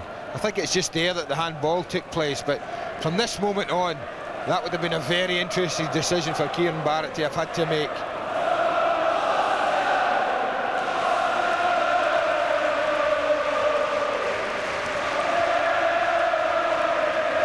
But you can imagine John Jensen's problem in particular, Martin. He had Chris Waddle the whole of the first half, who didn't really run past him at all, but he could see him every moment of the game, basically. He knew where Chris was, he was staring at him all the time, he was in front of him.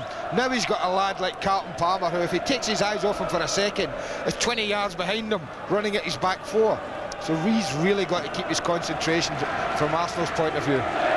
Nigel Worthington got a bang in the face a little earlier, being checked out by Alan Smith, just in case there's any risk of double vision. You saw prior to that an interesting conversation between two of the chattier lads on the pitch. Ian Wright and John Harkes.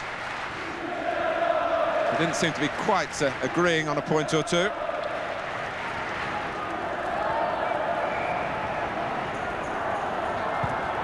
Woods takes the free kick, which went Sheffield Wednesday's way, to their great relief. Waddle. Well, 40 years ago, of course, perhaps the most romantic of Wembley Cup finals, when Sir Stanley Matthews, as he later became, turned an amazing match round for Blackpool against Bolton. And certainly in Chris Waddle, Wednesday have got the 1993 Wizard of Dribble, as Matthews was known back in 1953. Here he is, showing that can use his head as well. Head that's had a variety of hairstyles, I must say, over the past few years. Nielsen. Palmer trying to prod it wide. His touch not always the most reliable part of his game, but everything else he can guarantee on. Waddle on the ball. Ball then out of play. Richie Barker trying to get a message across to Albert. That's what they call Paul Warhurst, who is a Lancastrian by birth, and when he came across the other side of the Pennines to Yorkshire, they thought Albert sounded the right sort of Lancastrian name. And that stuck.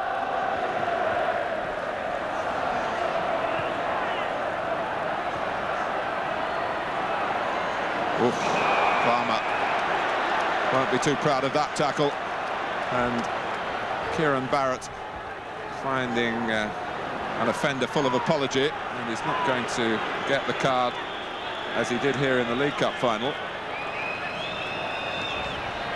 No, and he's perhaps a little bit fortunate. It's a very rash tackle and very late indeed. But I always find referees are less inclined to reach for the yellow card in occasions like this.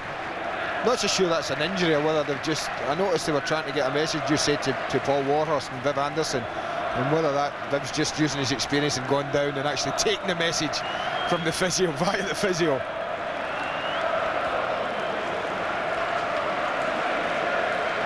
But Graham Hyde having a drink there. They were saying, Mark, they won't want to lose a centre-back. You know, it's not an area that they're actually... You look around the pitch that they're full of people to go and fill in there. Well, Palmer, of course, would have to go there, and they wouldn't want to do that because he's playing such a part in this change around in the second half. Well, I don't think anyone knows how this one's going to end up. The youngest or the oldest fans here. Dixon. Steered away by Sheridan. Oh, Palmer got there at the same time as Winterburn.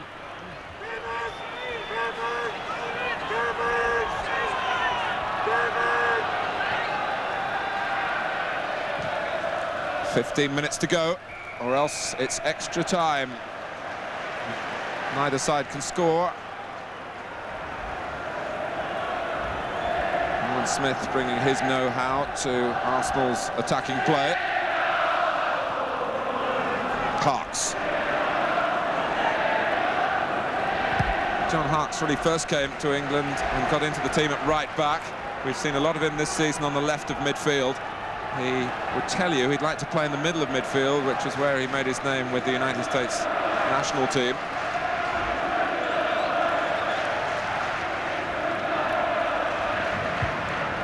Well won by Linnigan against Bright. Warhurst. Cut off by Campbell, who's holding the shape on the right-hand side now. And Merson doing the same on the left. And he really hasn't been able to influence the match this time as yet, Paul Merson. But he might get a chance here. They're 2-on-1 against Nielsen, but Winterburn looks for an earlier ball across, but not beyond Viv Anderson. Davis, Merson, Jensen. Here is Merson. Such a menace in these positions, and claiming that he was obstructed as he tried to go for the return pass. Kieran Barrett said simply get up and get on with it. The game goes ahead. with Brighton Hurst.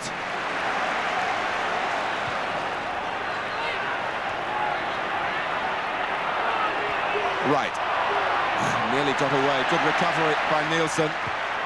Important recovery. But you're right, this is so difficult to call at this stage of the game, Martin. We thought that before it even started, that it was a difficult game to call. We thought Arsenal in the first half not held the edge, but held the tactical edge. The game was going suited them. But the change that was made in half-time in Wednesday's formation has been a vital one.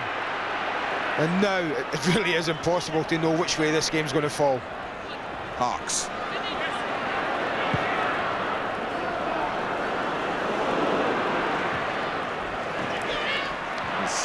Straightforward, straight down the middle from Adams, but it found Smith.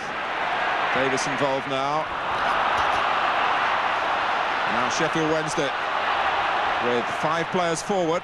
Hurst just a little too intricate there. Nielsen, Sheridan was looking round, as you could see, and not looking at the prime objective to control the ball.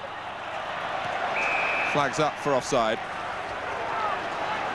But that's what he's getting, though, John Sheridan. He's getting that time and space, and I think as much as Chris Waddle, and that man is a vital piece in this jigsaw. If he's playing well, then I think invariably the rest of them are, because he's the one that's giving Waddle the service. He's giving Brighton and Hurst the service.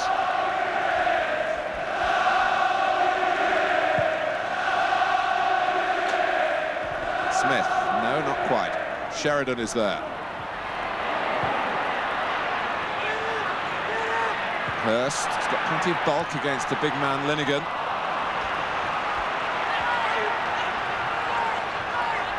Mark Bright, I think, will tell you that he enjoys playing with David Hurst as a pairing up front.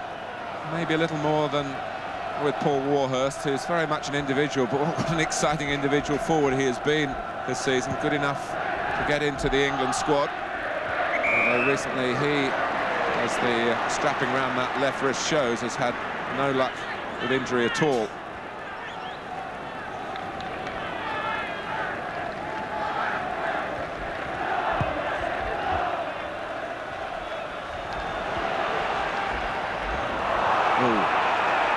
Dixon down. I have to say that's not an unusual sight in a game. Rarely Seaman said he saw an elbow there, and certainly that was the suspicion. We'll see perhaps better, Andy, from this angle. Well, we can see it coming in there. I mean, the elbow goes up. I don't think it catches Lee Dixon at all. I mean, Lee was looking for David Hurst's challenge there, and I think it was a token gesture from David Hurst rather than any real intent to cause harm. Gary Lewin inspecting the damage.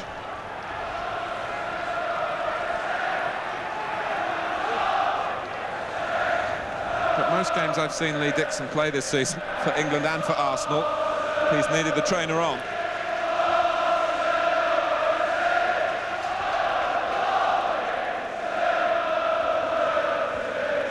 There's no doubt in general play, though, Martin, as you look at this second half, that Sheffield Wednesday looked the more likely of the two teams to score. It's been amazing how little in general play that Arsenal have actually threatened Chris Woods' goal. But the one thing there'll always be, and that will be a danger, anything, corners, free kicks around the box, they pose a real threat. Campbell, and of course Ian Wright. A snapper up of trifles. The scorer of the Arsenal goal midway through the first half. Cancelled out by David Hurst's equaliser. Full reward for Sheffield Wednesday for their showing since the interval. Jensen. Is there going to be a sting in the tail here? Dixon. Campbell. Straightforward sort of ball from Linnigan, but Smith in there, who's very cute with those little angled headers. Waddle starting from very deep indeed. Hurst helps it on. Bright and Hurst chase the flick themselves, and Hurst actually collects it himself. Palmer's got into the centre. How poignant it would be if he could get a winning goal for Sheffield Wednesday, having been responsible for Arsenal's winner in the League Cup final. His mistake. A shot from Sheridan. Still nothing settled in the 1993 FA Cup final. And in truth, Andy, not too much work for either goalkeeper. No, there's not. But certainly Wednesday have looked the more likely. But when you start to look now and how managers can maybe make decisions to change it. And you look at what's available to George Graham, basically only centre-back or right-backish area, maybe a holding job in midfield with David O'Leary there. But the one thing that Trevor Francis has up his sleeve, he has two people there who are capable of coming on and changing the game in an attacking sense. That's Graham Hyde and Chris Bart-Williams.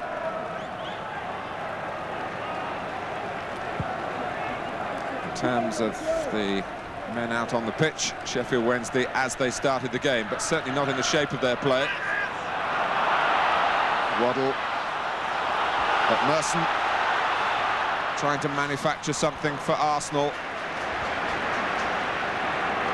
Coming into this final really in peak form, Paul Merson.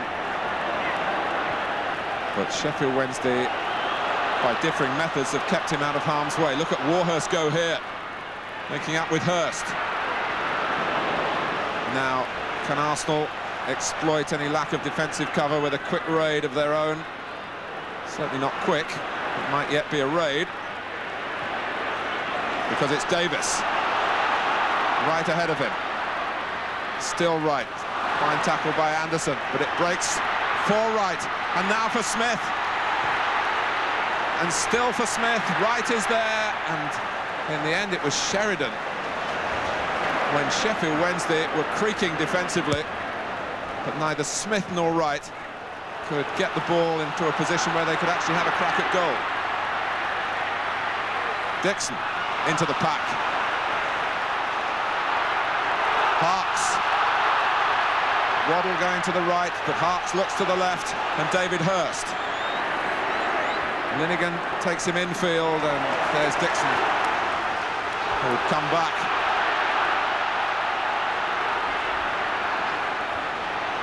Six minutes left, plus stoppage time.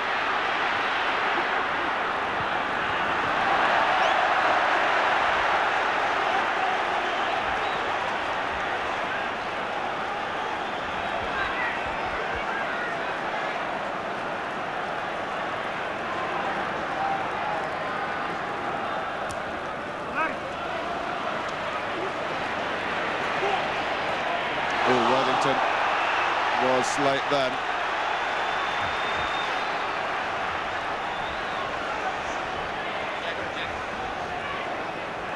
It might give the stoppage here, might give Sheffield Wednesday a chance to make their first change. Graham Hyde has come to the touchline, and Viv Anderson, who was getting treatment earlier. Paul Davis is the Arsenal player who needs the attention here. So the Sheffield Wednesday captain, rather wearily and sadly, makes his way off, still not knowing whether he'll be first up the steps to get the cup.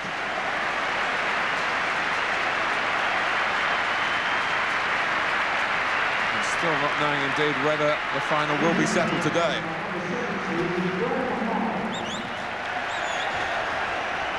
Well, Graham Hyde comes on with an armband. Certainly the junior member of the side. That is promotion. Well, an Arsenal supporter, judging by the snarling around the wristbands there, red and white, having a close look at proceedings. And concern, Arsenal were in a winning position. Just surrendered the initiative early in the second half and haven't been able to regain it. But they do have an opportunity here to launch the ball into the Wednesday penalty area through Lee Dixon. Warhurst, who's looked snugger and snugger at the back as the game has gone on. And Adams looking unusually uncomfortable there. Waddle beaten by the bounce. Winterburn. Davis for Dixon. Campbell ahead of him down the line. Smith making a move to try and get the ball into feet, and does. Good interplay between Dixon and Smith, but the third man involved, Campbell, lost control. Sheridan for Bright, and Seaman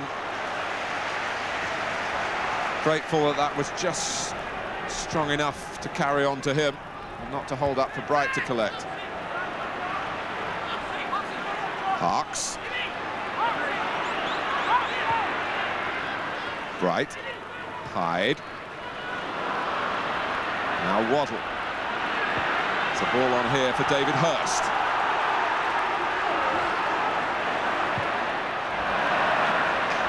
Well, it would have been there in the history books forever if it had bent into the top corner and won the cup for Sheffield Wednesday.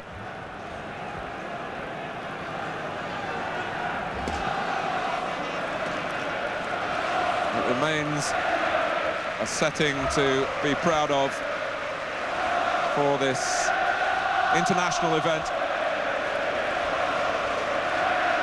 the FA Cup, the world's oldest competition.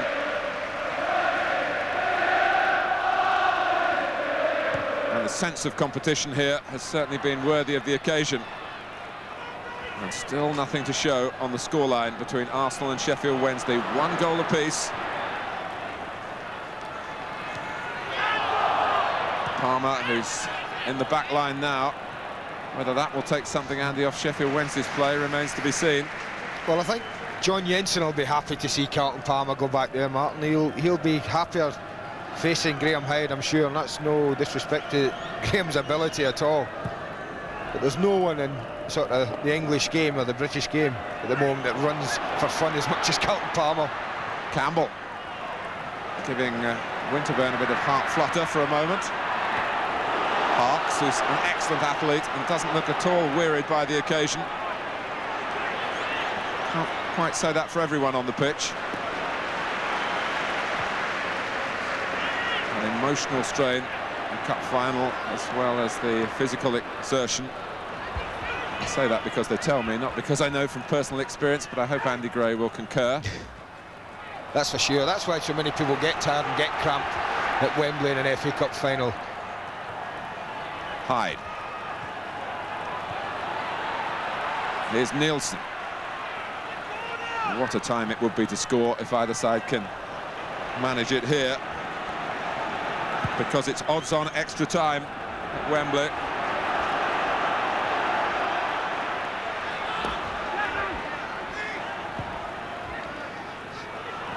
Still time for someone to make a hero out of themselves, isn't there? And in that respect, Arsenal have the better opportunity. It's their ball with the 90 minutes nearly up. And Sheffield Wednesday have brought all but David Hurst back to defend.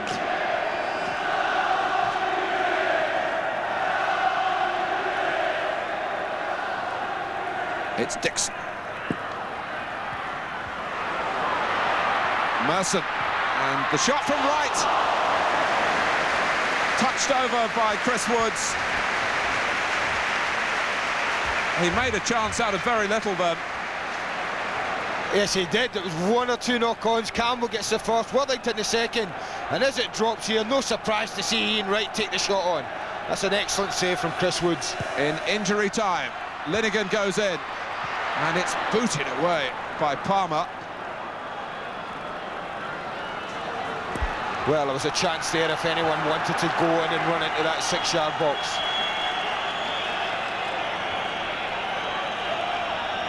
It's another throw for Arsenal, another chance for the ball to be propelled by Lee Dixon.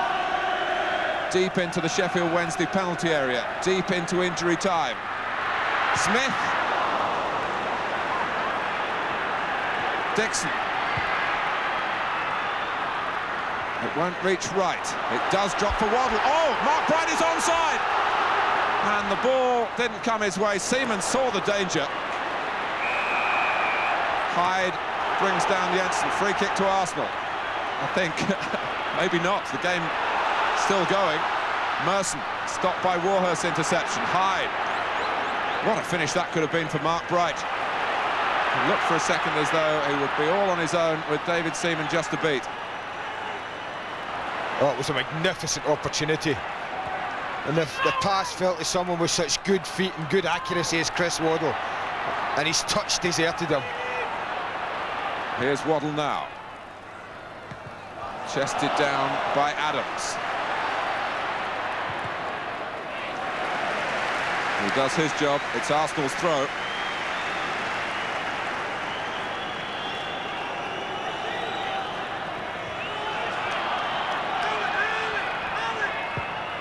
Jensen.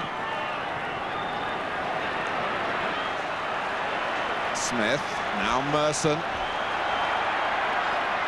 Roland Nielsen is able to just get the tackle in and get the throw as well. We're in the 3rd minute of time added on.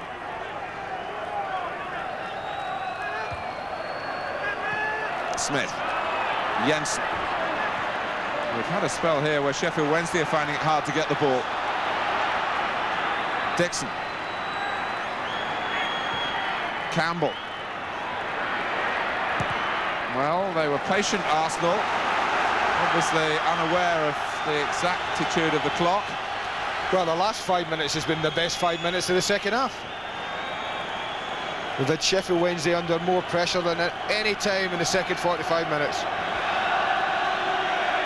Well, there's a chance perhaps for Arsenal to score here with what would be the last kick of the game. Linnigan leading on.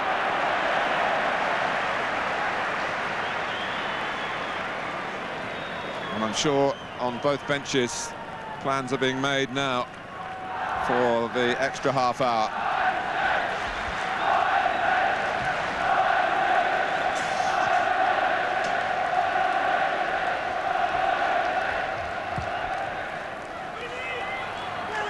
Bright. Here's Worthington.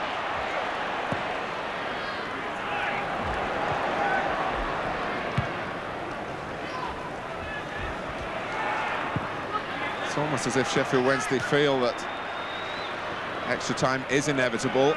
They've just restricted their efforts apart from the one opportunity when Waddle could have caught Bright coming from his own half, clearly onside. Another check on the watch by Kieran Barrett, who's been well aware of various stoppages.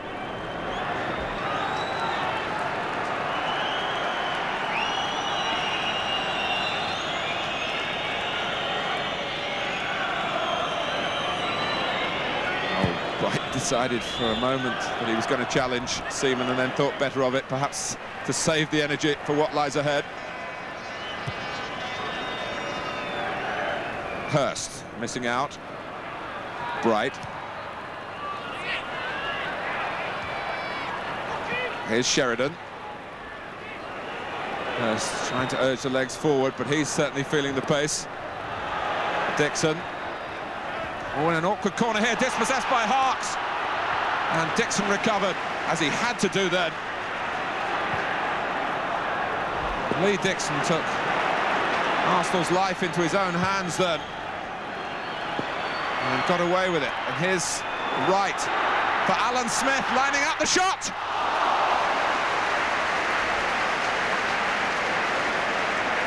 Well, it sat up very invitingly for Alan Smith there. The only problem he had, the ball was too close to his body.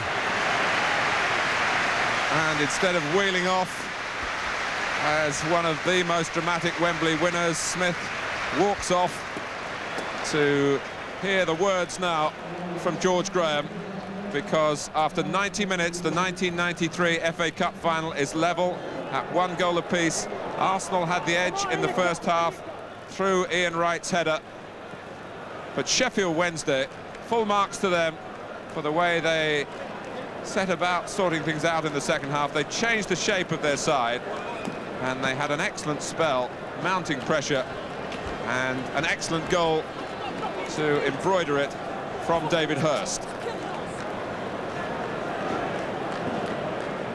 Incredible. David O'Leary's number, almost representing the number of years he spent with Arsenal. A free transfer now at the end of his 20th year with the club. And Wright is substituted, having scored at Wembley. It's amazing. Didn't he come on as substitute and get 2 in his last FA Cup visit here? He certainly did for Crystal Palace in that 3-3 draw with Manchester United in 1990. A loser, again as a substitute in the replay. Whether we'll get a replay here remains to be seen. 15 minutes each way. Hyde. There must be more to it than that, Martin. I mean, I find it incredible that you take off your most potent match winner an extra time when perhaps 1 or 2 tired legs might be out there in the defence you're playing against. Ian Wright certainly has had some injuries recently. Had a broken toe, of course.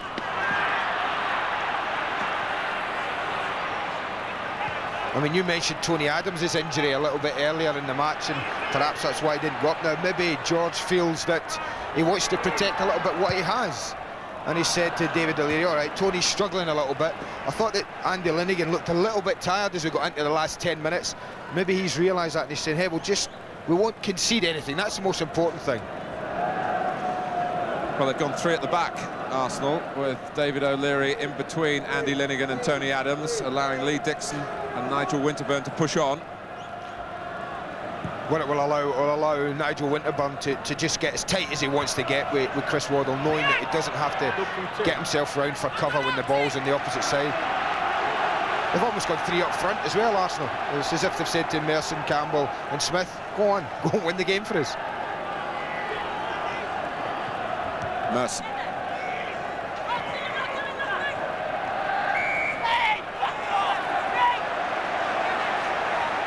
A little bit of impeding there on Dixon by Hyde.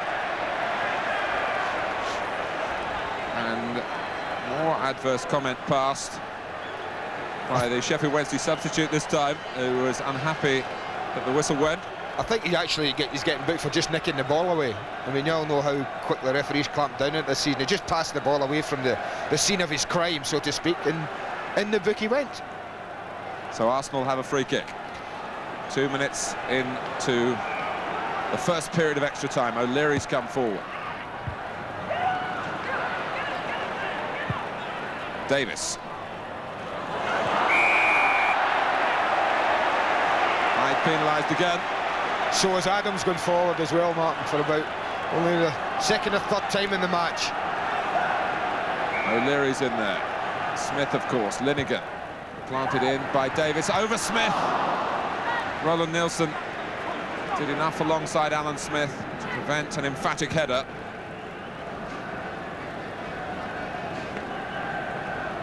Don't know whether Alan Smith got a shout from Andy Linnigan, but he certainly looked favourite to me as he came round the back there.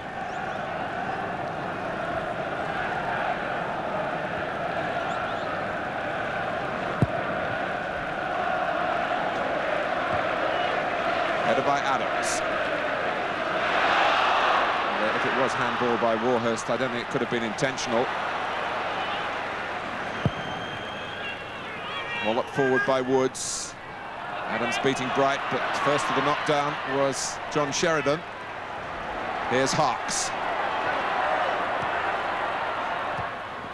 Sheffield Wednesday, who won their semi-final deep into extra time against Sheffield United.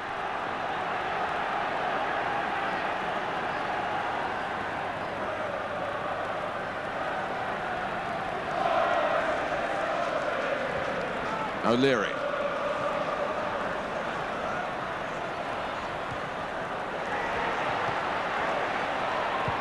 Harks with the cross, but that again is easy for Linnigan. Nilsson. Bright.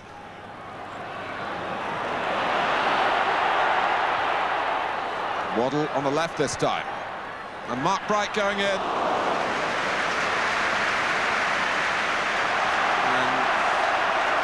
And it was the type of cross that Bright will always attack and let the goalkeeper know he's around. Not always within the laws of the game. Yeah, I think it's just as he lands, but I mean, he's every right to go in and be attacking these. It was that brandishing of the left elbow that perhaps he didn't have the right to do. Whether David Seaman is really hurt or just making a point.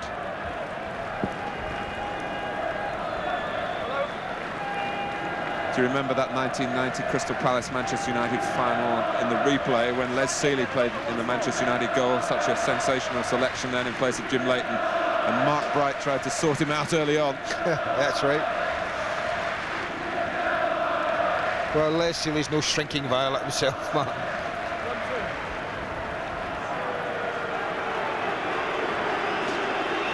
Seaman with the cycling shorts there to protect the damaged groin area that does need this double hernia operation to take place during the summer, but he's flinching there as he made contact with the ball.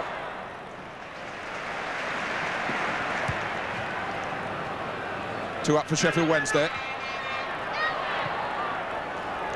Back it goes from Jensen. Winterburn.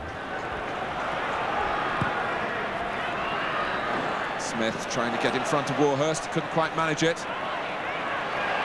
Worthington.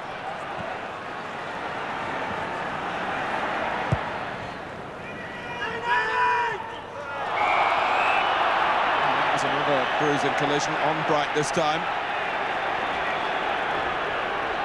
And Linnigan responsible. It can be very painful if you get a direct blow around the hip area, on the base of the spine. But Bright, as a player who's prepared to dish it out, knows that he's got to be on the receiving end sometimes. And he's got the free kick. He's not exactly sprinting off into the penalty area or to the edge of the penalty area to try and be on the end of it.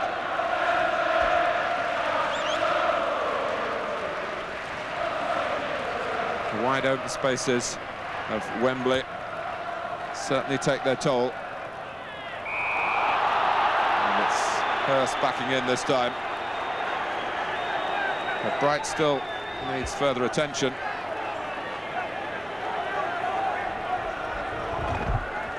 Roy Pearson, the linesman.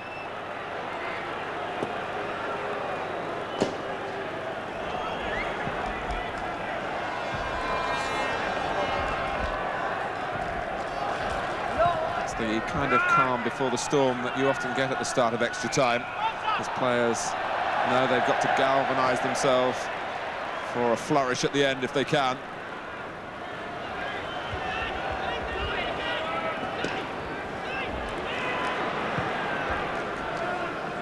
Bright.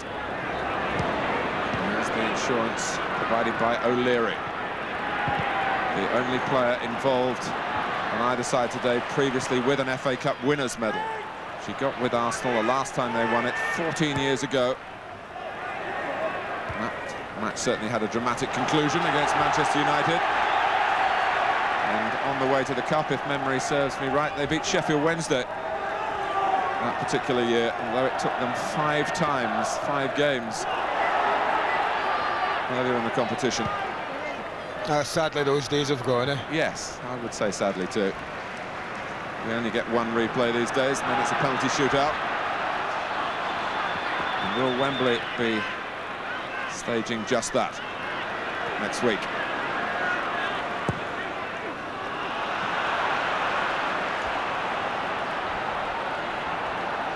Harks. His little 1-2, was it off the referee? I think it was. One of the better return balls of the game. One of the better crosses from Nielsen, who might well be facing a major problem. He's definitely needed by Sweden on Wednesday in the World Cup.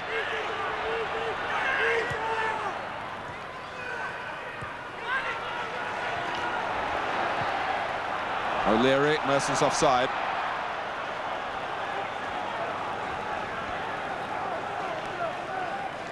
We've had 9 minutes of the first period of extra time. George Graham's Arsenal still level with Sheffield Wednesday at 1 goal apiece. Linnigan.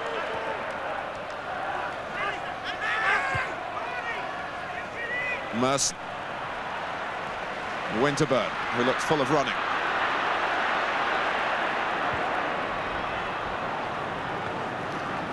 tired legs. I think we can expect 1 or 2 errors. Not a lot of the times, Martin, when extra time is played as well, what's in players' mind is you don't want to be the one to make a mistake at this stage now that could certainly cost your team the game. And that's why extra time sometimes start very cagily. But you do want to be the one to win the game. This is Harks. Look, come for Waddle.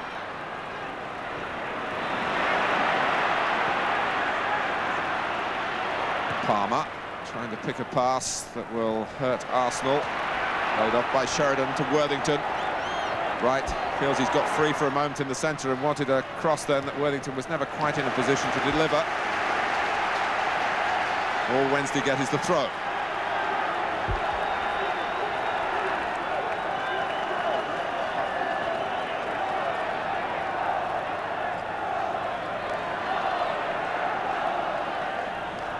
Bright helps it on. Hurst, oh, Hyde handled it. Free kick. He's a little bit unlucky, Graham Hyde, there. He took the gamble in going in there, but wasn't rewarded with a wicked bounce of the ball. Yes, it was certainly the right run.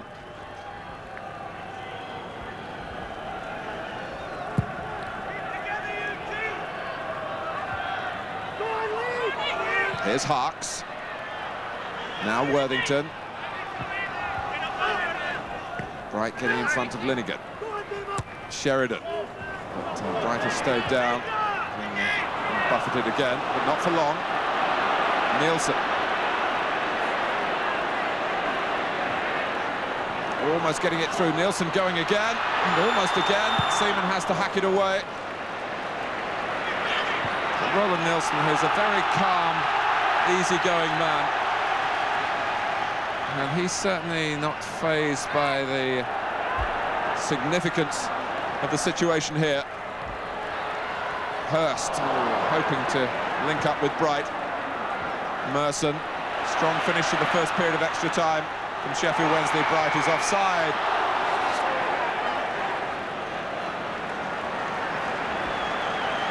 Graham Hyde, who is a Spurs fan deep down because he used to watch, when he was young, the Tottenham team that got to the 2 successive cup finals in the early 80s. A big admirer. He's an aspiring midfield player of the likes of Ozzy Ardiles and Glenn Hoddle, of course. So the FA Cup has played a major part in the impact football made on him. And look where he is now, right in the thick of a final itself. Jensen. Good play by Warhurst. Now Waddle. He's always much fitter than he looks. Oh, Hurst won't come back for Bright. It does come for Nielsen. Now Hyde.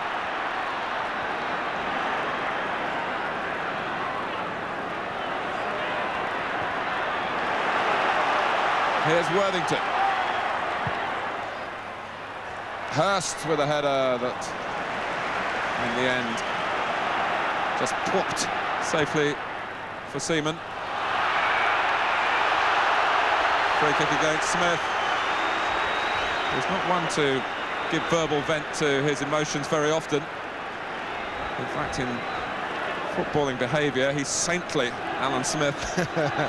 A bit like myself, Martin, when I played. I couldn't think of a greater contrast, in truth.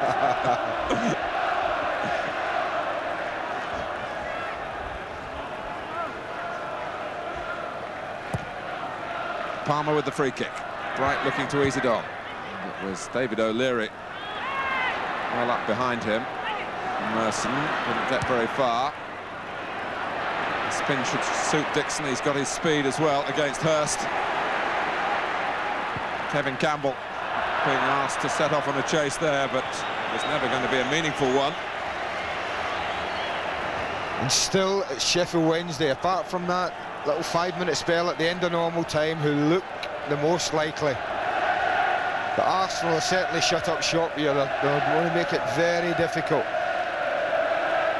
By playing 3 at the back, they've pushed the 2 full-backs forward, as you say. They've got 3 now, and Davis, Jensen and Merson in that central midfield area, and they're trying to mess things up as much as they can.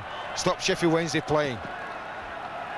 Well, I would venture to say that the last thing that either team wants really is another game at the end of a long, long season.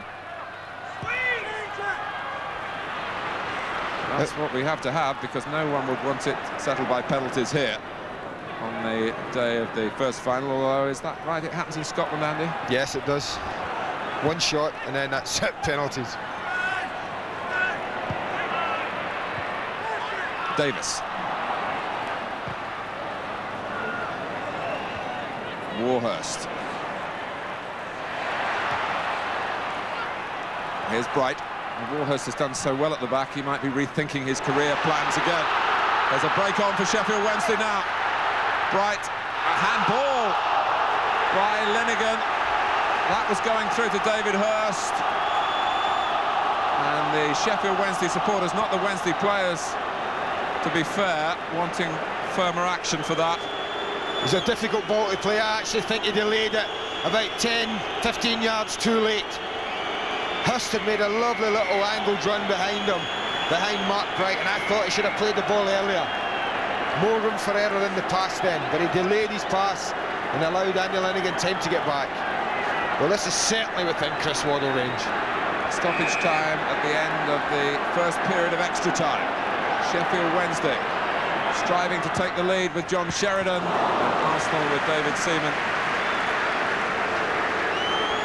stopping him doing that. Sheridan, who scored the goal that won the League Cup here for Sheffield Wednesday against Manchester United 2 years ago. I don't think Chris Waddle was too impressed with John Sheridan's decision to take the free kick there.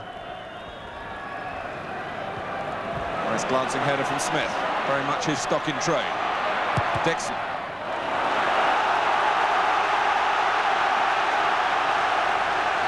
Well, it's the Arsenal fans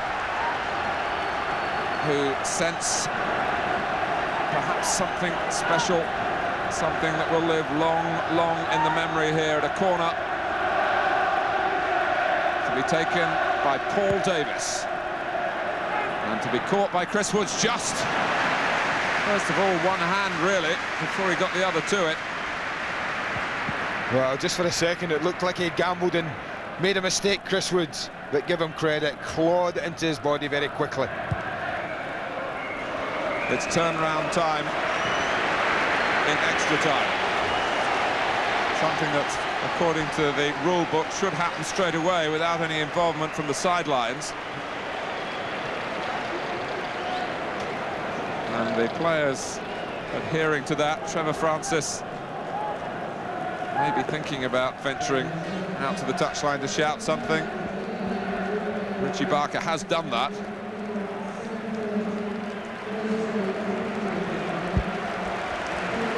The crowd here being advised over the public address system that the replay is on Thursday. It might not yet be necessary.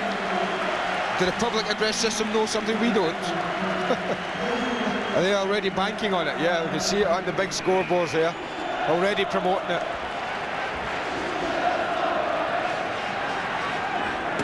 So here's Worthington.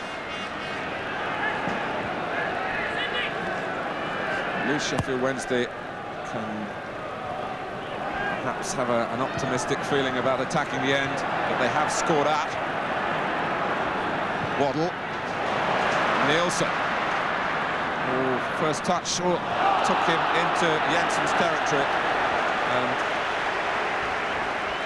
in the end, Roland Nielsen just running it behind as he was challenged. No foul.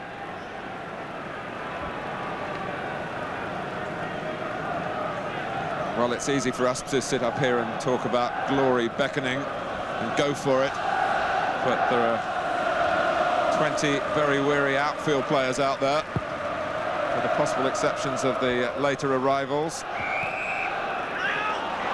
And Alan Smith and David O'Leary for Arsenal, the substitutes that are on, and Graham Hyde for Sheffield Wednesday.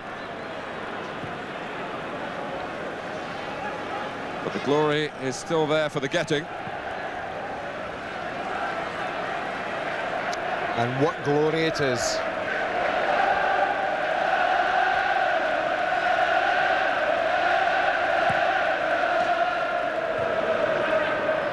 Linnigan. You instinctively look for Ian Wright when Arsenal play the ball forward, but Wright taken off. Jensen.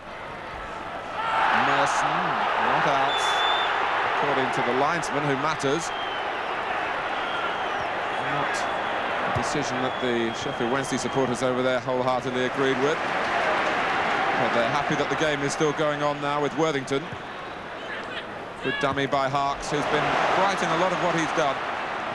Linking up with Hurst, Harkes again. Only onto the head of Adams. Sheridan trying to pull a string or two. Hurst, I still think, a little disappointed about the earlier cross and not really with his mind back on the job. Yeah, it was a lovely little move. Great call from Hurst initially. And Harkes stepped over the ball, went for the return. But you're right, David Hurst picked up a very, very dangerous position at the back post. And John Harkes couldn't find the cross.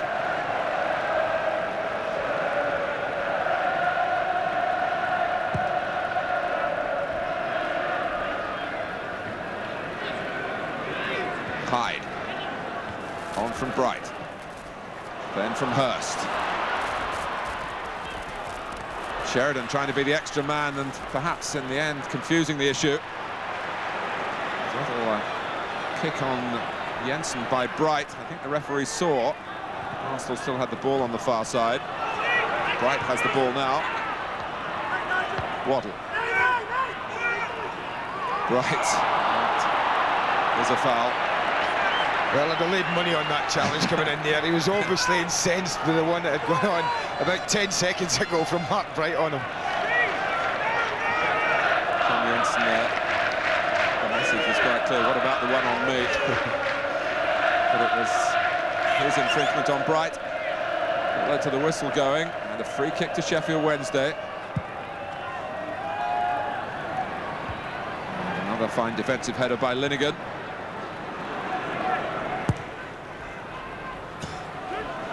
Good touch by Smith to hold the ball up. Davis. He's always been a deft player, but the stamina certainly not as strong. How should it be when he's only playing his 10th first-team game of the season? A lot of questions asked earlier in the season as to why Paul Davis was never involved. It looked as though he was seeing his contract out and operating in the reserves. Suddenly it all changed, and he's been involved in 2 finals in successive months, and maybe another game to come here. Well, it certainly looks that way at the moment, doesn't it? The game's just died a little bit now. Very, very tired legs out there. Merson. This is Palmer. Little flick from Bright. Hyde getting in. Oh, and Adams needed his size then to stop that. Firing on through to where Hurst had gone, down the Sheffield Wednesday right-hand side.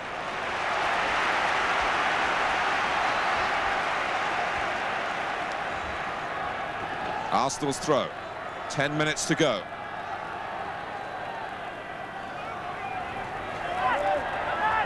Campbell. Jensen, Davis in a bit of space. Sheffield Wednesday with a lot of players back. In goes Hyde. Jensen! He's been joking this week that he only scores in finals. Well, he hit it well enough, but from such a long way out, it was never really troubling Chris Woods.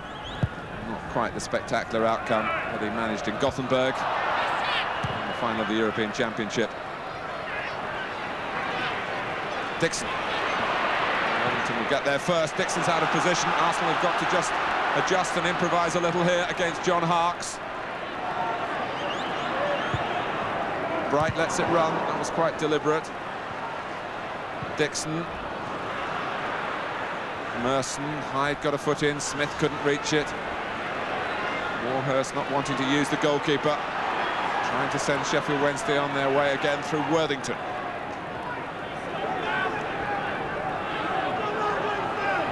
Harkes waiting.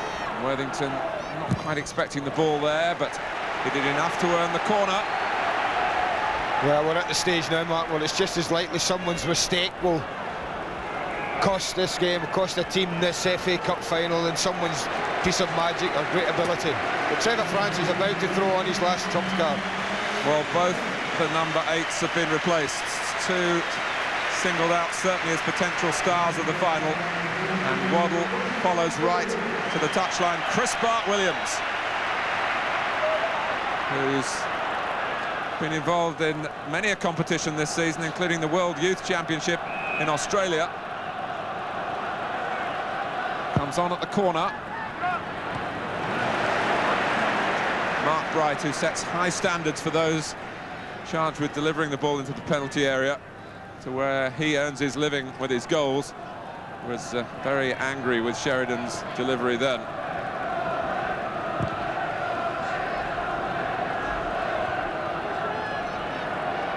Campbell, Smith, and it's Merson. When Wednesday were left looking at the linesman, I thought for a moment myself that Paul Merson must have been offside, but certainly there was no signal of the flag.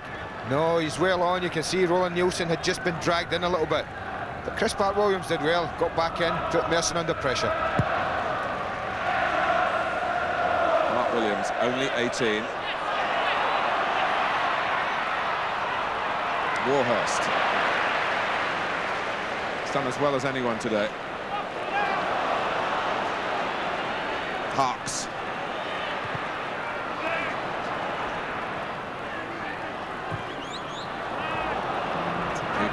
With fresh legs, and Chris Bart-Williams not able to reach that. Well, it's difficult as we look around to see where a winner's going to come from. No obvious areas where perhaps one team has shown a weakness at all, and it certainly at the moment has got all the signs of you and I sitting here on Thursday again.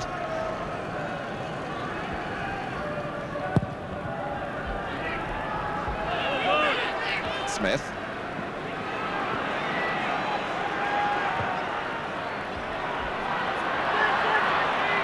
Winterburn.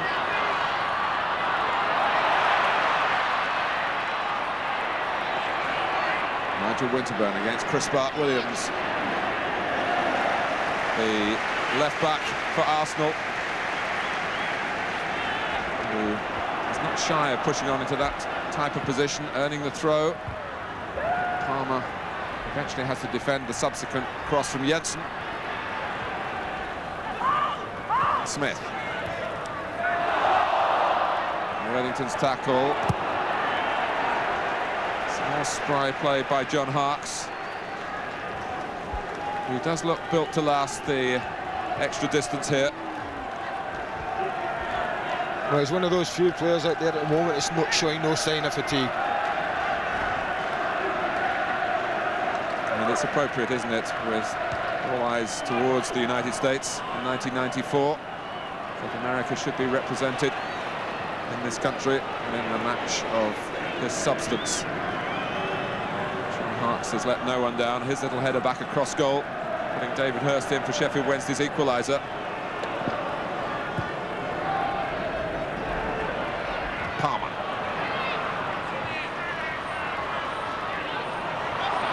Bart-Williams. Now Nielsen. Harks had got in a little narrow that time. You mentioned Carlton Palmer's name a minute ago, Martin, and I do think since he moved back, was forced to move back, that is something that's been missing from Sheffield Wednesday. That first 25 minutes of the second half, Palmer's running was so very important. Not the fact that he was getting the ball so much himself, but he had to move players around, and players were dragged out of position, and it gave John Jensen a real problem. Well, a lot of attention on Wright, a lot of attention on Waddle. The stage is here for someone else to say, well, I can win a cup final. Maybe it will be Kevin Campbell who's moving in on this cross here. Not that time. Inside the final 4 minutes. Worthington. Right at the business end of things for Sheffield Wednesday.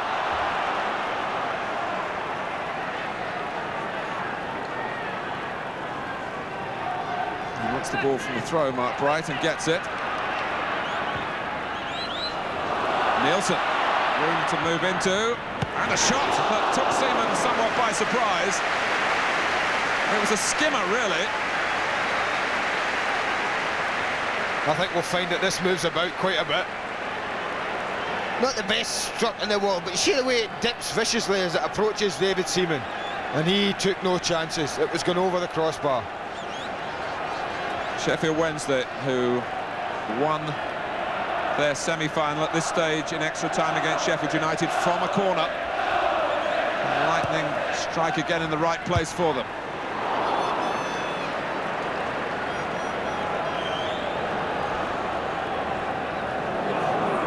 Some quizzical expressions there, George Graham and company.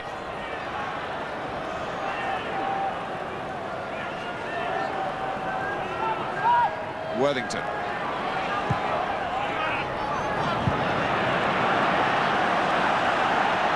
Not only tired legs now, but tired minds around as well.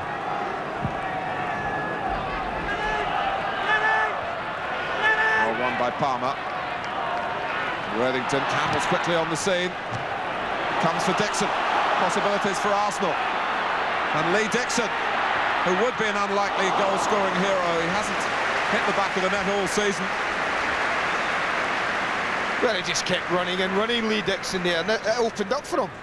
No one approaches the ball. Waterhurst stays off it and really allows him a shot he had no right to get in. Forward from Woods. Held up well by Hurst. Parks.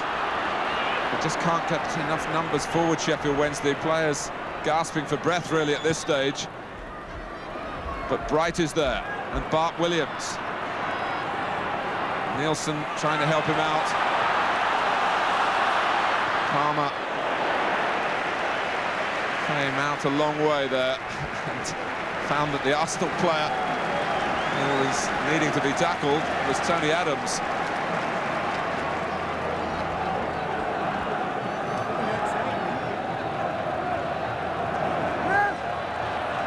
Well, I think the message in extra time has been, by and large, we'll win it if we can, but most of all, we'll make sure we don't lose it. And that probably comes from both camps.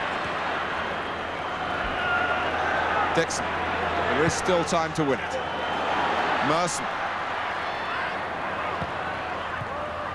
There's Warhurst in the right place yet again. Worthington, there's not much movement. We can't blame players for that. It's taking a time to get the ball forward. Hyde nipping in, but nicked back for Arsenal for a moment by Davis then. Bart Williams having his shirt tugged, and the referee will have to blow now. End of the game to swap shirts, isn't it? Well, they've got the same number on, haven't they?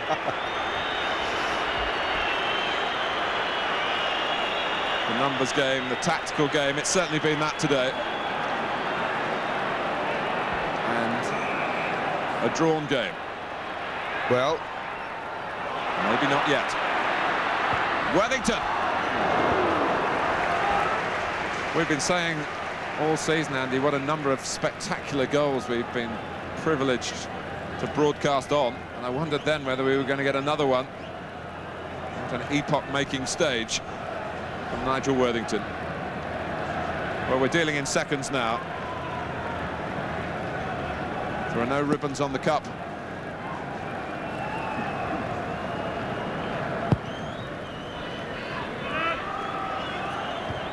Worthington. Davis.